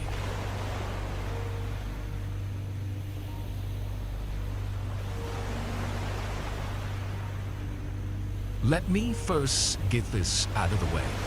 I love Disneyland. I always have. The Haunted Mansion, Pirates of the Caribbean, Space Mountain, call me a goofball if you want. I love them all. As long as I can remember, there was always a certain rush of magical excitement whenever I talked about it. That smell of the train's axle grease, mixed with fresh popcorn. Just as you take your first steps down Main Street. Your first glimpse of Sleeping Beauty's castle, sitting bright and vibrant against the Southern California sun. The wonderful dilemma of having to choose between the Matterhorn or Mr. Toad's Wild Ride. All this comes with one caveat: the crowds.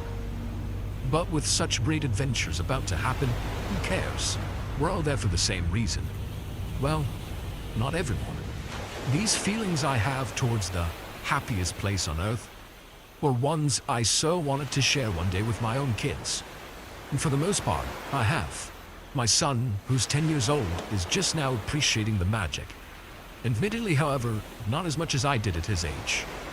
But last week I saw his excitement finally spill over as we parked the car and hopped on the tram for our annual summer visit. In late August, the crowds sometimes thin out as school seasons are beginning. This is different for us, having homeschooled our son since the 4th grade. We have more freedom with our schedules than most. And this trip to Disneyland has become our unofficial end to summer and a start to a school year. We all have our favorite rides. My wife and I, the Haunted Mansion. Of course, my son's favorite, surprisingly, is the Jungle Cruise. Looking back, it was a fitting place to meet them while waiting in line for a ride with the Savage Survivalist team. A boat ride where everything goes wrong and you're attacked by all sorts of wild animals. Because that's what they were. Wild animals. They seemed normal enough, a wholesome family of 5 and friendly as can be. It was the young boy, about the same age as my son, that started the conversation. I hadn't noticed that they were talking, but soon we all became locked in an enthusiastic conversation about our favorite place in the whole world. They sure knew their stuff. Like what years the rides were built, oral histories about rides long gone. And when I heard the dad, Walter, call his daughter Ariel, I knew these people were hardcore Disney folk. Walter and Belle have been together for over 20 years, and with their 3 kids, Ariel, Donald, and Woody, make up the most intense Disneylanders one could ever meet.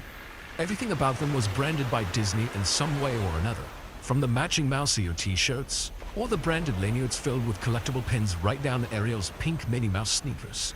Even the teenager of the group, Woody, wore his fair share of Magic Kingdom flair. And they talked about the place as if it was their home, even addressing some employees by their first names. Funny thing, the employees certainly didn't respond as if they knew them or even recognized them. It was nothing but confused looks in return. Maybe that should have been the first sign we could have picked up on, or the fact that they were all named after Disney characters. But we didn't.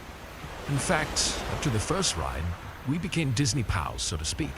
We went on a few more rides together and it was nice, especially for my son. Since he homeschools, making friends can be challenging, and watching him mix it up with Ariel and Donna was really gratifying. Both Walter and Belle were super nice, and we were filled to the brim with all sorts of Disney-on effects. Woody, however, was not so friendly. He would stand there quiet and observant. But he was a teenager after all. After a ride on Peter Pan's flight, we stopped off to get a refreshing cola and have a quick seat to rest. We sat together in the shade as we waited for the kids to finish their drinks. Meanwhile, Walter's Disneyland story started to become strange. I'm actually a lifetime member of Club 33. Walter said at one point out of nowhere with an infectious enthusiasm. For those unaware, Club 33 is an exclusive, nearly impossible to get into, VIP-only private club located in New Orleans Square. It was hard to swallow that he was a lifetime member, and my gut instinct called this out as bullshit. But his promise of us having lunch at this exclusive club kept my doubts at bay. "Let's do a few more rides, then head over," he said. I politely tried to steer in the direction of breaking away, but he insisted we join him. I could see that look in my wife's eyes, the one that's telling me to man up and cut the cord. But hey, Club 33 is a once-in-a-lifetime opportunity. As we got out to leave, I noticed Walter take my son's empty soda cup from it. He proceeded to dump the leftovers into the trash can and take the Mouser lid and straw combo. He handed it over to Belle, who placed it in her fanny pack. Walter looked at me and smiled his bright white row of teeth. "Everything's a souvenir," he said. "We should have left them right then and there, but we didn't. Instead, the kids began deciding which ride to go on next, and being the pacifists my wife and I are, we just went along with it. My son broke out his park mat to give it a look. Somewhere in the process, he gave himself a nice and deep paper cut across his thumb. Didn't notice until we were all waiting in line at the haunted mansion, when I heard Ariel explain to my son that he should suck on the cut to stop the bleeding. Gave him a napkin to use instead. She kept insisting that he suck on the cut. It bothered me. Something about it was unnerving. But later, within the darkness of the stretchy elevator, when I saw Ariel with my son's thumb in her mouth, that my unnerving turned into terror. I was frozen in shock at what I was seeing. So was my son. She was sucking the blood from his cut. My fatherly instinct grabbed his hand and pulled it away from the little mouth. She looked at us both as innocent as a porcelain doll, stoic and calm. I looked around to see if my wife had noticed, but Walter was talking her ear off. In fact, everyone's ears.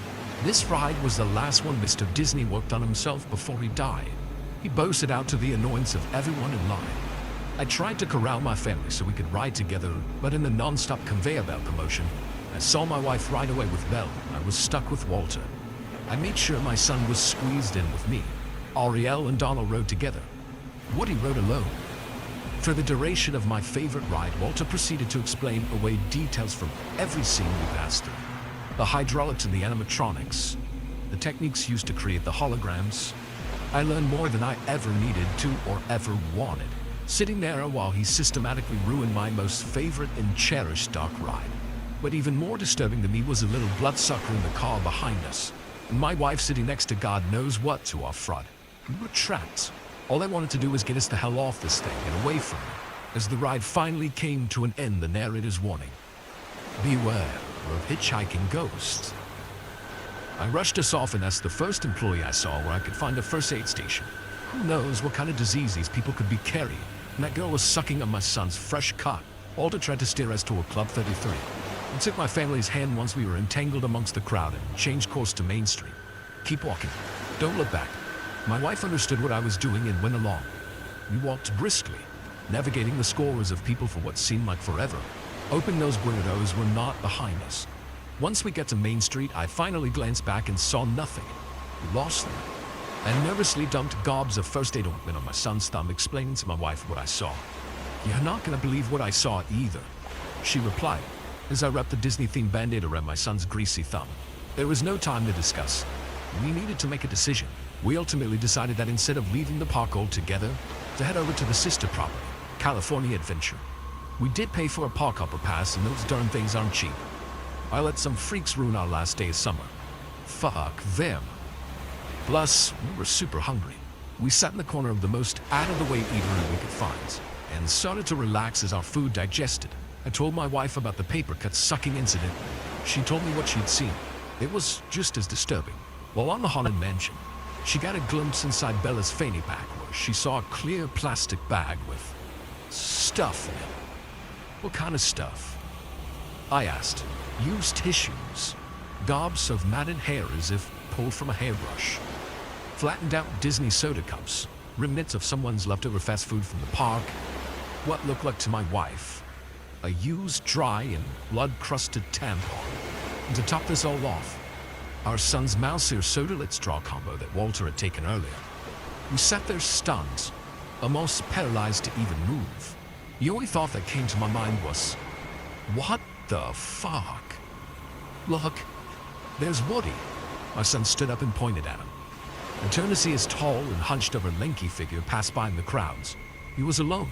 I quietly set my son down and tried to make like a hole in the wall. My wife and I locked eyes again. We knew it was time to go home. But when we got up, they came into the eatery out of nowhere. "Oh, where'd you guys go?" Walter belted out with a giant smile full of teeth. They took their seats, blocking us in. I glanced over at Woody, sitting a few tables down all by himself and grinning like a madman. He was following us. "Well, what should we ride next? Friends?" There was a slight change in Walter's voice as he spoke, like he knew we were onto them. "I think we're heading home." He wasn't buying my wife's lie. Home? It's barely 2. We sat there, trapped again. Then an idea hit me. I mustered up my best polite person persona and suggested another ride. Mickey's Fun Wheel. Their kids lit up with excitement. My wife looked at me like I had 5 eyeballs. I tried to play along and tried to act just as excited. We can get a car out of ourselves and ride together. Walter was overcome with joy. While waiting in line, my wife was squeezing my hand so hard I thought she was gonna break it. But I had a plan, and it was nearing go time, especially as we inched closer to the loading platform. The most important thing was to keep this family of freaks in front of us. Every time my son mingled too close to the front, I pull him back as inconspicuous as possible, keeping us together. And it was working, except for Woody, who kept lingering behind us. There were only 3 groups ahead of us, and my heart was lodged in my throat. If this plan didn't work, I'm not sure what we could do next. I had to execute this perfectly. The big gamble was how many rides per car, which was 8.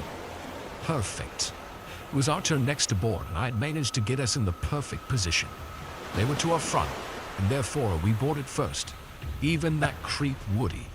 When the wheel turned and our gondola was ready, I casually took my family's hands. Game time. Once the freak show boarded, I pulled my wife and son off to the side and squeezed us back through the line. We quickly made our way past puzzled faces until we reached the nearest place to exit. I looked back to the magnificent wheel now starting to turn, where I saw those creepers crammed into their gondola. Trapped. My plan had worked. I met Walter's eyes one last time before they disappeared higher into the sky. They were pure darkness. We spent no time getting out of there, not even waiting for the train, and hightailing back to the parking structure. Once we got into the car, I let out a huge sigh of relief. What are you doing? Start the damn car." My wife was not so relieved, and she wouldn't be until we were completely out of there. I started the car and backed out, looking first to my son in the backseat. A feeling of anger came over me. What a shitty day for him. I noticed his band-aid was gone. "It fell off somewhere," he said. Fitting, I thought. We drove home in silence. It's been exactly 1 week since our doomed trip to the happiest place on earth. We've had a few family talks about not letting things get in the way of our fun time, no matter where we are. We shouldn't let that bizarre experience get in the way of future visits. I mean, shit happens, right? I was feeling real optimistic about everything. Until I went to collect the mail yesterday. There was a plain, unmarked envelope mixed with the week's mail. I opened it, and inside was my son's band-aid, along with a note written on it. "It's a small world," it read. "Everything's a souvenir. Your friends, Walter." The most terrifying day of my life began early one morning in 2015. I don't want to give away too many details. I don't want the person at fault here to be able to gain any satisfaction from this retelling, so I apologize if I seem overly vague when it comes to describing people or places. It all started one afternoon when I decided to unwind after work with some video games. I live with my brother, who finishes his daily shift a few hours after I do. It was his console, so from about 3:30 to 6 p.m. every day, I can actually have that thing to myself about the danger of him claiming it back to play Call of Duty, which he obsesses over. Driving games were more my things, still are, I suppose. I'm a real gearhead, and it was my dream to live out on the California coast. So I guess you can call it escapism. That and the idea of beefing with people over voice chat just didn't appeal to me. But as I came to learn, sometimes it's simply unavoidable. So, I'm winning round after round of this particular game when I start getting griefing messages from some salty moron.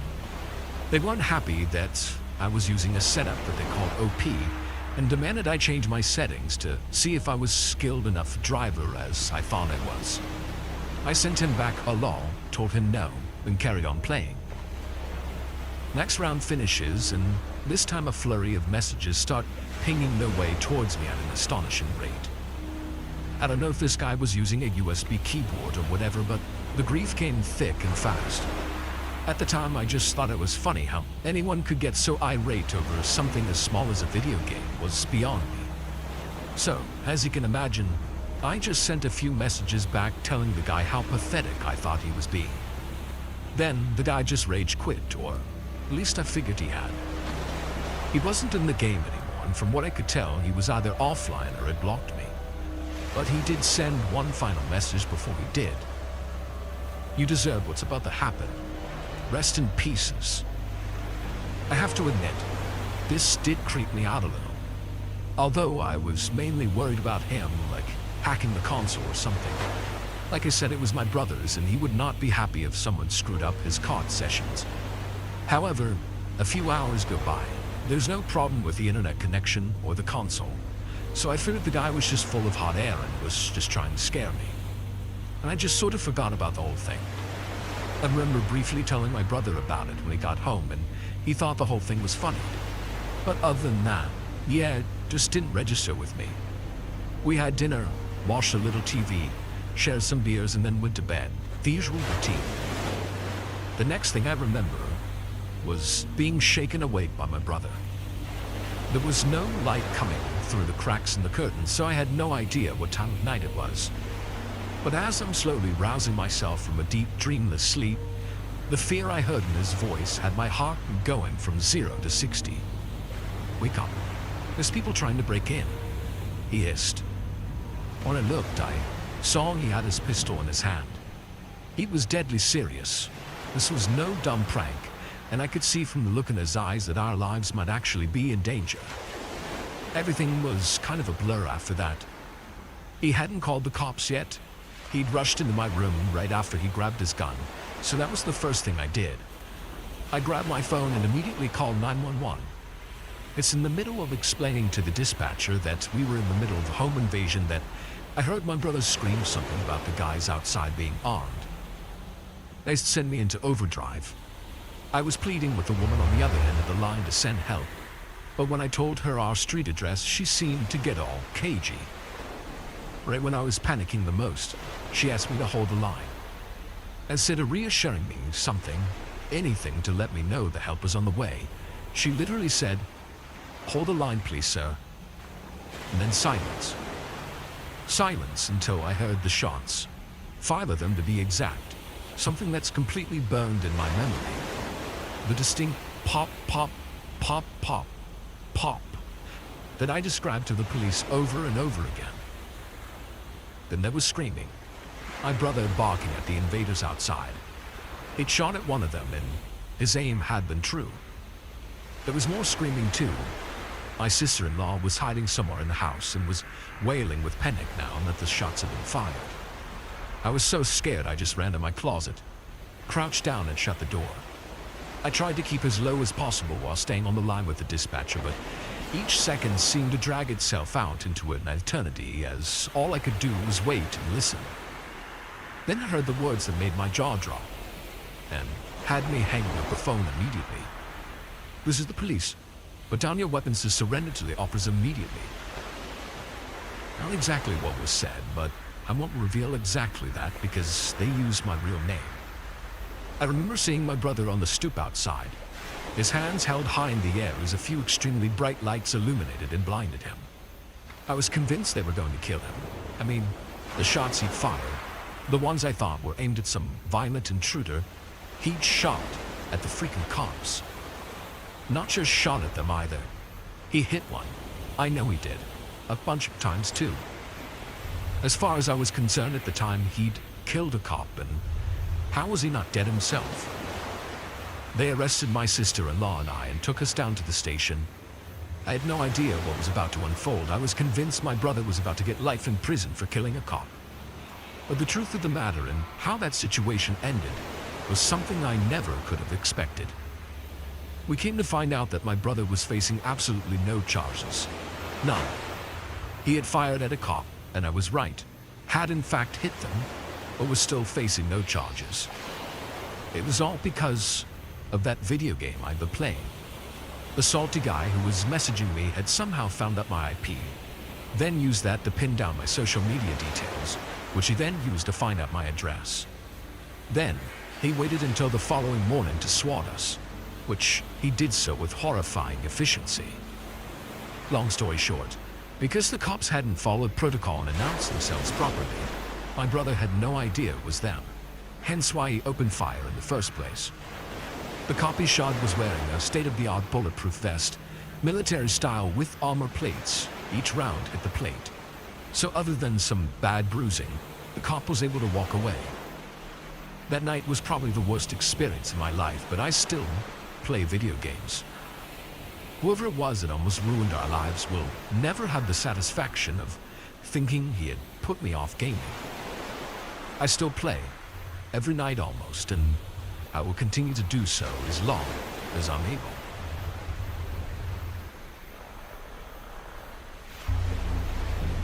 I know it's cliche, the typical creeper on a dating website thing, but this is my story, and it still shakes me to this day. I didn't have much dating experience at the time. This was back in 2008, and I was going to be a junior in college. I lived in a small town outside of Tacoma, Washington, and attended a university nearby. I was home for the summer, and I wasn't taking summer classes that year. I was 20 years old at the time. I had an account on several dating sites, but I wasn't looking for anything serious. One day, in early July, I received a message from someone called Anna Richardson about maybe meeting up, as she lived in Tacoma and attended Everest College. She was a year younger, going into her sophomore year. I checked out her profile, and she had several pictures in addition to her icon. She was interested in art and literature, was majoring in mathematics, listened to EDM and alt rock, and played soccer. The woman in the photos was very attractive. She seemed pretty legit, and we seemed to have some things in common, so I agreed. We messaged on the site first. She was thinking we could have dinner at a local Italian restaurant and go for a walk afterwards. I thought that sounded fine, and suggested we meet at the restaurant on Saturday at 7 or so. She said she was thinking that I could pick her up from her apartment, as she didn't have a car to use at the time because she had recently gotten into a crash. This was kind of strange to me, and I wondered why she couldn't ask someone for a ride. But I stupidly agreed to pick her up, and she gave me her address. I wanted to be seen as a gentleman by my date. All of this proved to be my biggest mistake. We then exchanged phone numbers, and we spoke on the phone only once, and it was brief, just discussing the details of the date again. I'd pick her up at her place at around 6:30, and we'd go to the restaurant at 7. It was a female's voice on the phone, and it didn't sound old or anything, so I wasn't really worried about anything. So, on Saturday, I got directions to her place and set off. She lived in a pretty nice section of town, in a townhome. With 3 stories, that was a condo type thing, I guess.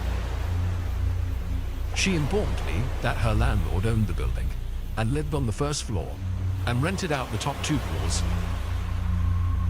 Anna lived on the 3rd floor. There was a set of stairs on the side of the townhome, where there was a door to each floor. But the first floor also had a front door. And it was kind of a weird setup. I went up the side stairs to the 3rd floor and knocked on the door. It felt like I waited there forever, about 5 minutes before someone answered. A rather large, middle-aged man with the most bizarre look on his face opened the door. I don't even know how to describe it. But other than that, there wasn't anything weird about his appearance or outfit. Now my warning bells are going on. But I guess I had the idiotic thought that maybe he was her dad. So I dumbly said, is Anna here? But decided it was time to get out of there, and I didn't wait for a response, and tried to turn around. He literally grabbed my arm and rasped, "I'm Anna." I was smaller, shorter, and much younger than him, so it would have been quite hard for me to fend him off. I kept trying to wrench away unsuccessfully and began screaming for help as he repeatedly tried to pull me through the door and then finally just let me go. I didn't hesitate to take this opportunity to get the heck out of there, and thankfully he didn't try and follow me. I got into my car and went home. I was frustrated that no one had heard and tried to help me, and immensely freaked out naturally. I didn't know if I should go to the police and tell them, or even what they'd do if I did. That evening, I told my roommate the whole story when I got home. He knew I was going on a date, but didn't know the circumstances and obviously didn't know about the guy. He convinced me to report it to the police and to take pictures of Anna and I's messages if I still had them, just in case. I went down to our local police station the next day and informed them of the whole thing and provided them with the pictures. I kind of got the vibe that they weren't taking me seriously, but they said that they would go down to the guy's house to question him about it. They had me file a report. Now, this is the really crazy part. The police telephoned me the following morning. I wanted to hear from them sooner, but whatever, I know they're busy. They told me to come by because they had some information about the guy. So I did. And they told me that the guy had just seemingly vanished. They spoke to the landlord, and she said he must have left in the middle of the night because his car was gone that morning. I guess the landlord had a key and opened the door to his apartment, even though they didn't have a search warrant. But all his stuff was apparently there. The landlord told them that she didn't know much about the guy, but that he seemed normal enough but didn't leave his apartment much. She provided them with his name. They did a background check. Nothing. The police advised me to delete my account on the website and suggested that I change my phone number just in case, so I did. They told me at that point there wasn't much else they could do. I never got any follow-ups or updates on my report, and I never encountered that guy again. Of course, I still have many questions. Who did I speak to on the phone? It wasn't a pre-recorded call because she addressed me by name and knew what I was talking about. Who was the girl in the pictures? I don't know where he got them from, and I didn't know about reverse image search at the time. And finally, what were his plans? It was so bizarre. The requirements for this job are so easy that I think an idiot could do it. Stand around all day in a bulky, annoying costume, wave to tourists, take pictures, and, of course, the number one rule: don't scare the kids. It didn't seem possible to mess up.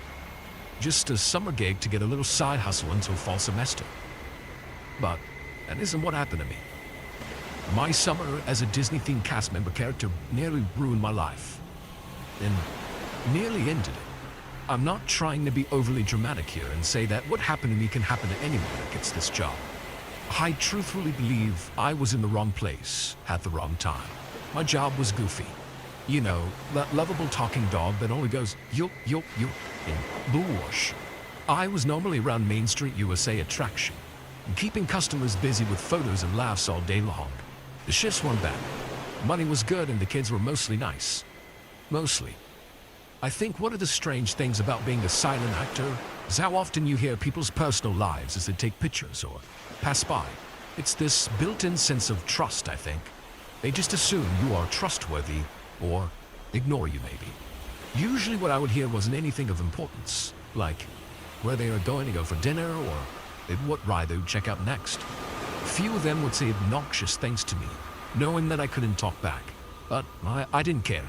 It was good money. I wasn't going to cause a fuss. That changed a few weeks after I started working, and this little kid came up to me for a photo. I did the usual wave to him, a few gentle chuckles, and then he just stood as still as a statue, whispered to me, "I think someone is trying to hurt me." I froze, unsure how even to respond.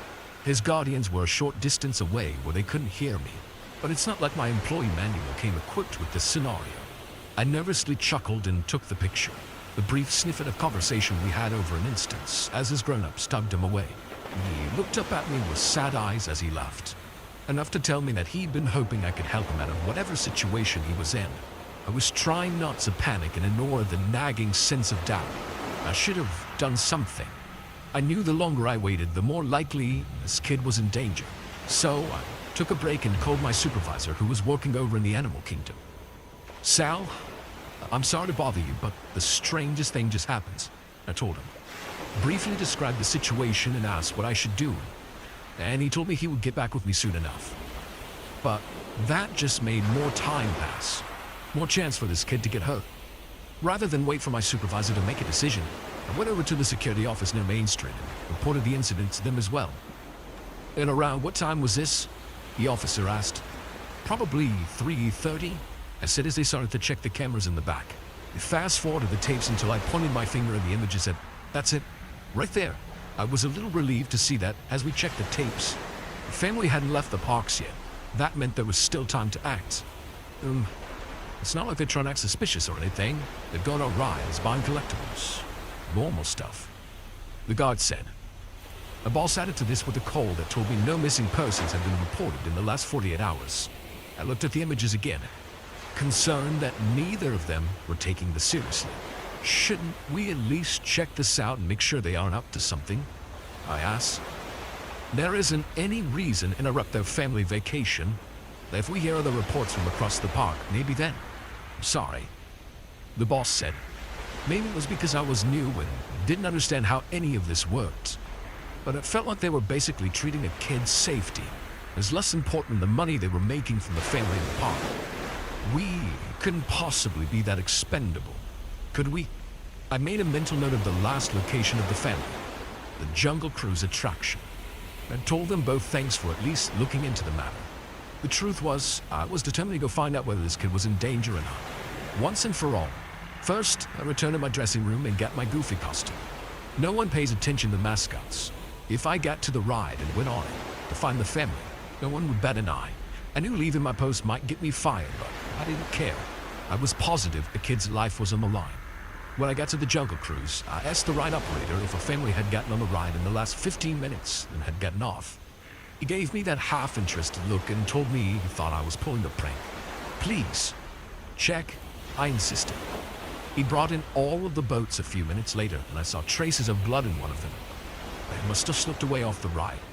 I knew that there were plenty of exits throughout the ride in case it ever had an outage, so it wasn't outrageous to assume maybe they had taken one. I started up the ride and went into the cruise, frantically searching for any other signs of a struggle. My radio went off as I went further downstream. "If you don't turn around and get back here right now, you're fired." My boss, he must have called my bluff, I realized.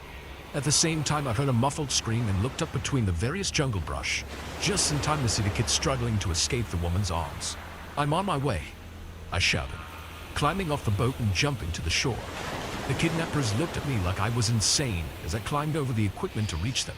But when they realized I was the same costume mascot from earlier, one of them drew a knife and placed it against the boy's neck. "Make another move and he's a goner," they warned. I could already tell they had cut the poor boy a few times as a warning not to struggle. "What are you doing? Why would you hurt an innocent kid?" I asked. "Are you fucking kidding? Ransom is the oldest, most profitable business in the book. And anyone who can afford to take their kid to Disney during a pandemic is definitely loaded." The second one snarled. I had to think fast to save him. Then I recalled the part of the ride we were on and took a step back. The kidnapper moved toward me, thinking I was perhaps going to escape. Then, an animatronic elephant reared its trunk out and smacked him right in the face. I moved in a split second, leaping to the kid and grabbing his hand as the kidnapper fell into the waters below. A second later, one of the boats came over top of them, smashing them. What happened after was routine, for the most part. I guided the kid out and gave him over to the authorities. We later found out that the kidnappers had targeted his family earlier in the Magic Kingdom and were holding them ransom in the hotel. Oh no, it was a happy Disney ending, except for me. My boss fired me anyway for being insubordinate. I know it isn't fair, but I doubt I'll ever forget my time there either. I live in a not so large and not so frilly block up apartments. Well, it's really more of a converted old Victorian house, which is now modified into 5 small apartments per block. The main door is really crappy. It still hasn't been replaced, even though the entire building has been refurbished. This is the case despite the landlord promising it would be done by the new year. Anyway, this door doesn't lock when you close it. It has to be locked manually, either by the key from the outside or by the twisty lock on the inside. Unfortunately, people who live around me can be, well, let's say rude. And that's putting it kindly. They're always blasting music until late, setting off the fire alarm, which is linked in every apartment and is super loud and annoying. But most annoyingly, always, and I mean always, people are leaving the main door unlocked. This was something more than an annoyance, up until very recently, when something truly horrific happened to me. It was a Thursday night, and as usual, I was getting ready for bed at around 11 p.m. And as usual, despite it being a weekday, one of the surrounding apartments is having a party. Again, it's the weekday, and this was annoying, because who throws a party on a Thursday? I mean, just wait for Friday. Not only that though, it's supposed to be a lockdown. So while other people can't see their own family, me included, you get to keep everyone up. The music was noticeable, but not super loud from the comfort of my bedroom, thankfully. So I do what I always do when I go to bed. I put on some scary stories. I chill, then I try to go to sleep. So I finally managed to drift off at around 12 o'clock. And I'm awakened for the first time at around 2 because of the music. So I get up and I go to the bathroom as I thought I might as well since I'm already up. So being annoyed and frustrated, I get back into bed and continue to enjoy my stories until I'm asleep. I'm suddenly awoken by loud stumps coming up the stairs. I live at the very top of the building, so the final staircase only leads to my door. Now I'm more than exhausted, more exhausted than angry. So I just lie there, awake, until I hear something that jolts my half-asleep brain fully awake. My door being pushed open. Someone is actually trying to push open my door and enter my apartment without my permission. Not hard or forcefully, mind you. Not like they were trying to break it, but they definitely were trying to gain entry. Now this may be because my mind was still foggy, or that I was still so tired that I didn't care, but I just stupidly assumed that someone in a drunken stupor was trying to get into the wrong place. Maybe the party was at a different top floor apartment, I thought. So I ignored it. Even when it happened again, I could hear scratching and mumbling on the other side. Stupid, I know, but I really just wanted to go to sleep. So the next morning, I woke up as normal and got ready for work as I opened my door to leave. What do I see? 2 men asleep on the floor, blocking my way. One of them bleeding from his head. Now, I'm not judgmental, or at least I tried not to be, but these men were clearly homeless. I mean, the smell alone told me that. It was like having a ball of dirt slapped in your face. Not ideal for an early morning start. When I eventually got one of them to get up, the other failed to do so. He was clearly on drugs. It was completely out of it. Thankfully for me, the man was okay. I mean, I could have been rushed or anything, but he explained to me that he had been attacked and chased, so they took shelter here. So I offered to call the ambulance, which the men eventually accepted through a one-sided conversation of murmurs and groans. So I stepped out to get a better look at the man on the ground. As I did so, the other man stepped inside of my apartment. I just stared at him with our eyes locking. He reached in his pocket, and I postured up ready to fight. He looked at the other man, and he just shook his head as if he were saying no. And thankfully, he just came back out without incident, and I locked my door. The ambulance eventually came. I informed my landlord of this. That he said that he will warn other people living there that they must keep the door locked. But of course, every morning I go to work, the door is wide open with no consequence. But the real kicker is, because that guy was bleeding and was homeless, I didn't want to clean it myself. I had to get professional cleaners to do so. And when I asked my landlord to chip in, he just ignored me for days. And when he eventually got back to me, he said it's not that big of a deal. So I ended up paying for the whole thing myself, because I just didn't feel comfortable with that being around me. Now, I don't believe those men had intentions to hurt me. But what if I didn't lock my door? What if they had gotten in? When people are desperate and opportunities present themselves, you really don't know what people would do. Two of them and one of me, asleep and alone. Pretty scary when you think about it, right?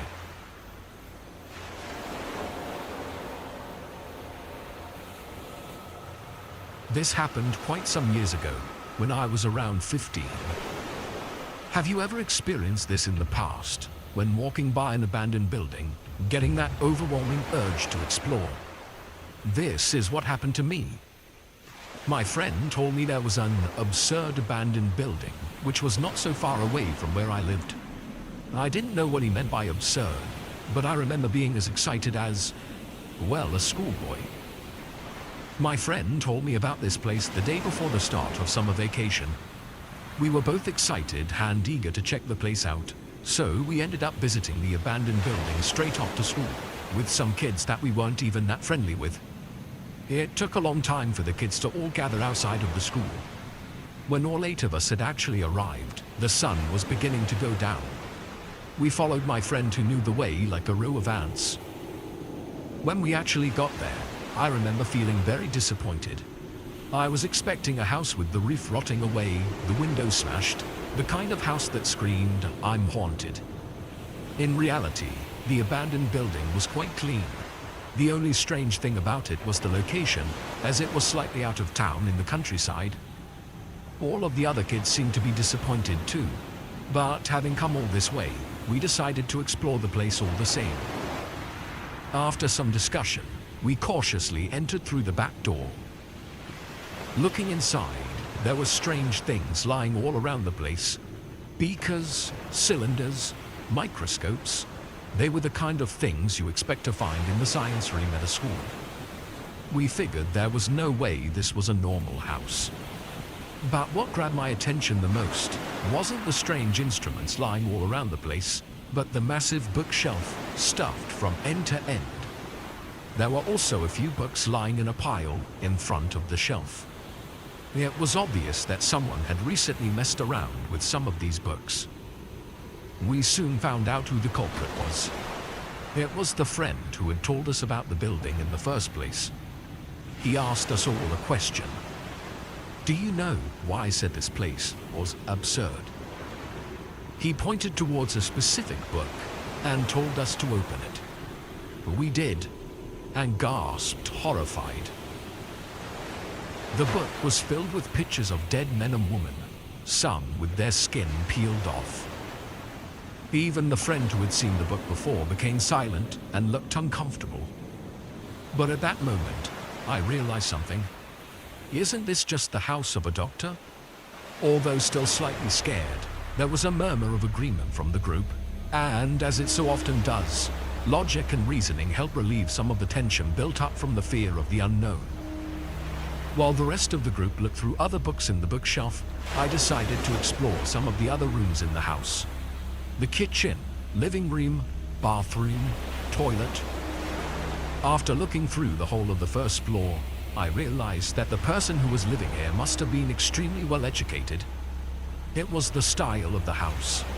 Even being just 15 years of age, I knew that the furniture was of very good quality. The interior of the house was designed so efficiently, and everything was beautifully packed in, utilizing all of the space available perfectly. Considering all of this, the person who lived here must have been a hardworking doctor or medicine student. I overheard one of the guys saying that a mad scientist must live here. I remember being annoyed at that and thinking he was a moron.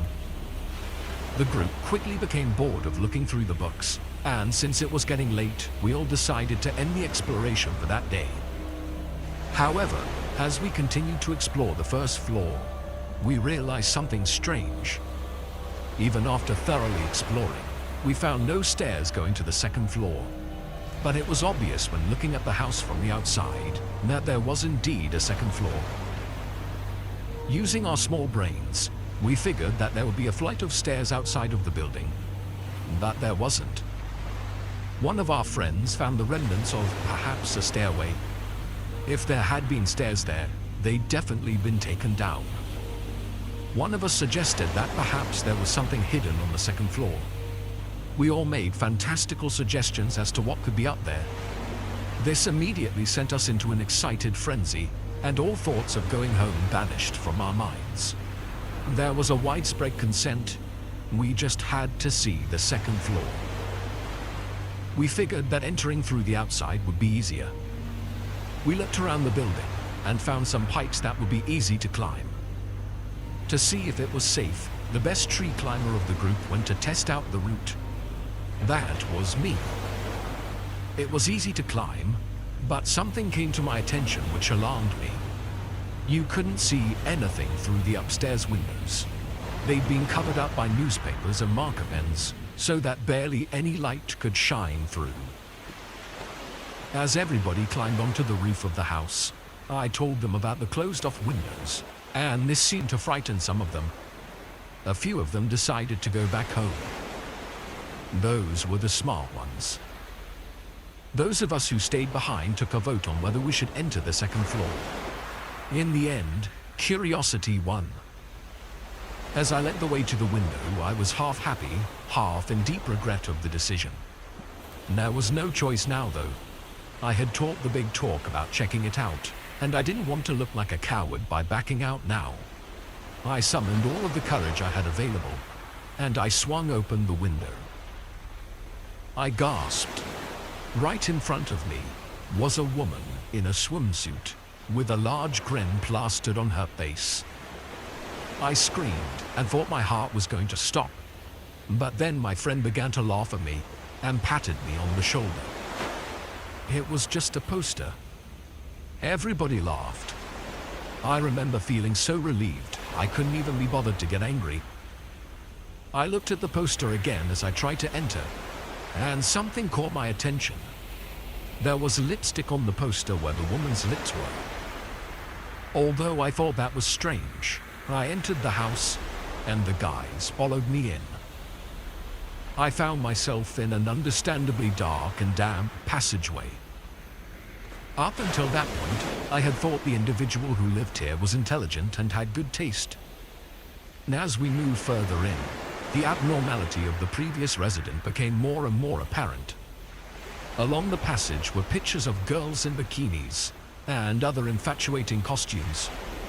Just this would have been okay, but the faces of the woman had been carved out and replaced with the faces of dead women, obviously taken from one of the books we had found on the first floor. Any positive thoughts I had in my mind vanished. It didn't matter if this was the previous resident who had done this, or a homeless person who had moved in. I looked at the faces of my friends around me. The consensus was, let's get the fuck out of here. As we set to return to the window we used to enter, my friend spoke up in a wavering voice. "There's someone there." We pointed a flashlight in the direction he was pointing at. There was a door made out of glass at the end of the hallway, and as we all flashed our lights on the door, it became clear that there was a woman wearing nothing but her underwear, staring at us intently. In fact, as we stared, it became clear there were more people behind her, all facing our direction. We just stood there, pointing our lights towards them. We were scared shitless, expecting the woman to rush us. But as we stood there, we noticed that they weren't moving. We ventured towards the door, and as we got closer to it, it became apparent. The room was filled with female mannequins. There must have been 15 or 20 of the things, a miniature forest of mannequins. Someone whispered something about how creepy it all was. Everybody was thinking the same thing. The underwear the mannequins were wearing wasn't the functional type that women would normally wear. Even a school kid like me knew this. They were the type designed to infatuate men. It was like we had a glance into the mind of the person who had been living here. Someone shouted, as if to try and relieve the tension. My God, the guy who was living here must have been a massive perv. Everybody laughed. I felt a bit more calm and light-hearted after that. We decided to explore the place a bit more before going home. Looking around the room, there was also a broken TV, toys, a CD player, and a pile of magazines lying around. I opened one of the magazines, and sure enough, all of the women's faces in the magazine had been replaced with those of dead bodies. This in itself made me feel sick, but something caught my attention that made me feel even worse. The magazine was from this month. I went to go and show the others. As we all realized the predicament we were in, we heard something.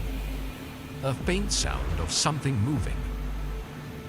Terrified, we all looked around the room in search of what could have caused that noise. We could see all the way to the end of the room. I could see all the books, furniture, and mannequins surrounding the room. That was when I noticed something else. In between the mannequins was a face. I saw a widespread grin, an expression of absolute maleficent glee. You like these things? It was a man's voice, but whoever he was, I could just about make out that he was wearing a dress.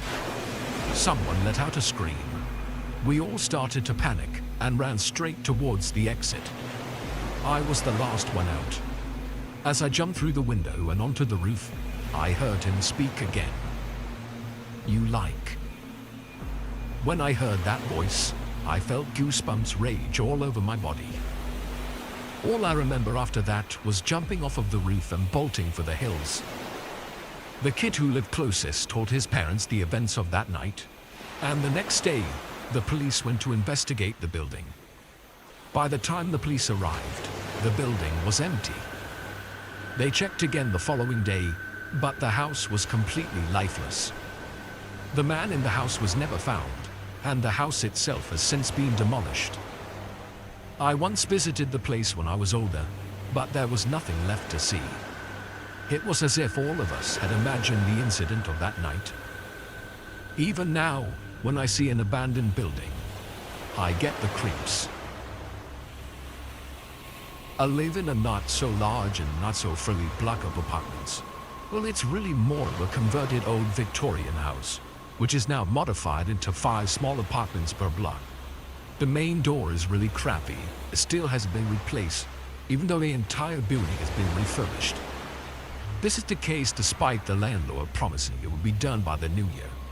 Anyway, this door doesn't lock when you close it. It has to be locked manually, either by the key from the outside or by the twisty lock on the inside. Unfortunately, people who live around me can be, well, let's say rude. And that's putting it kindly.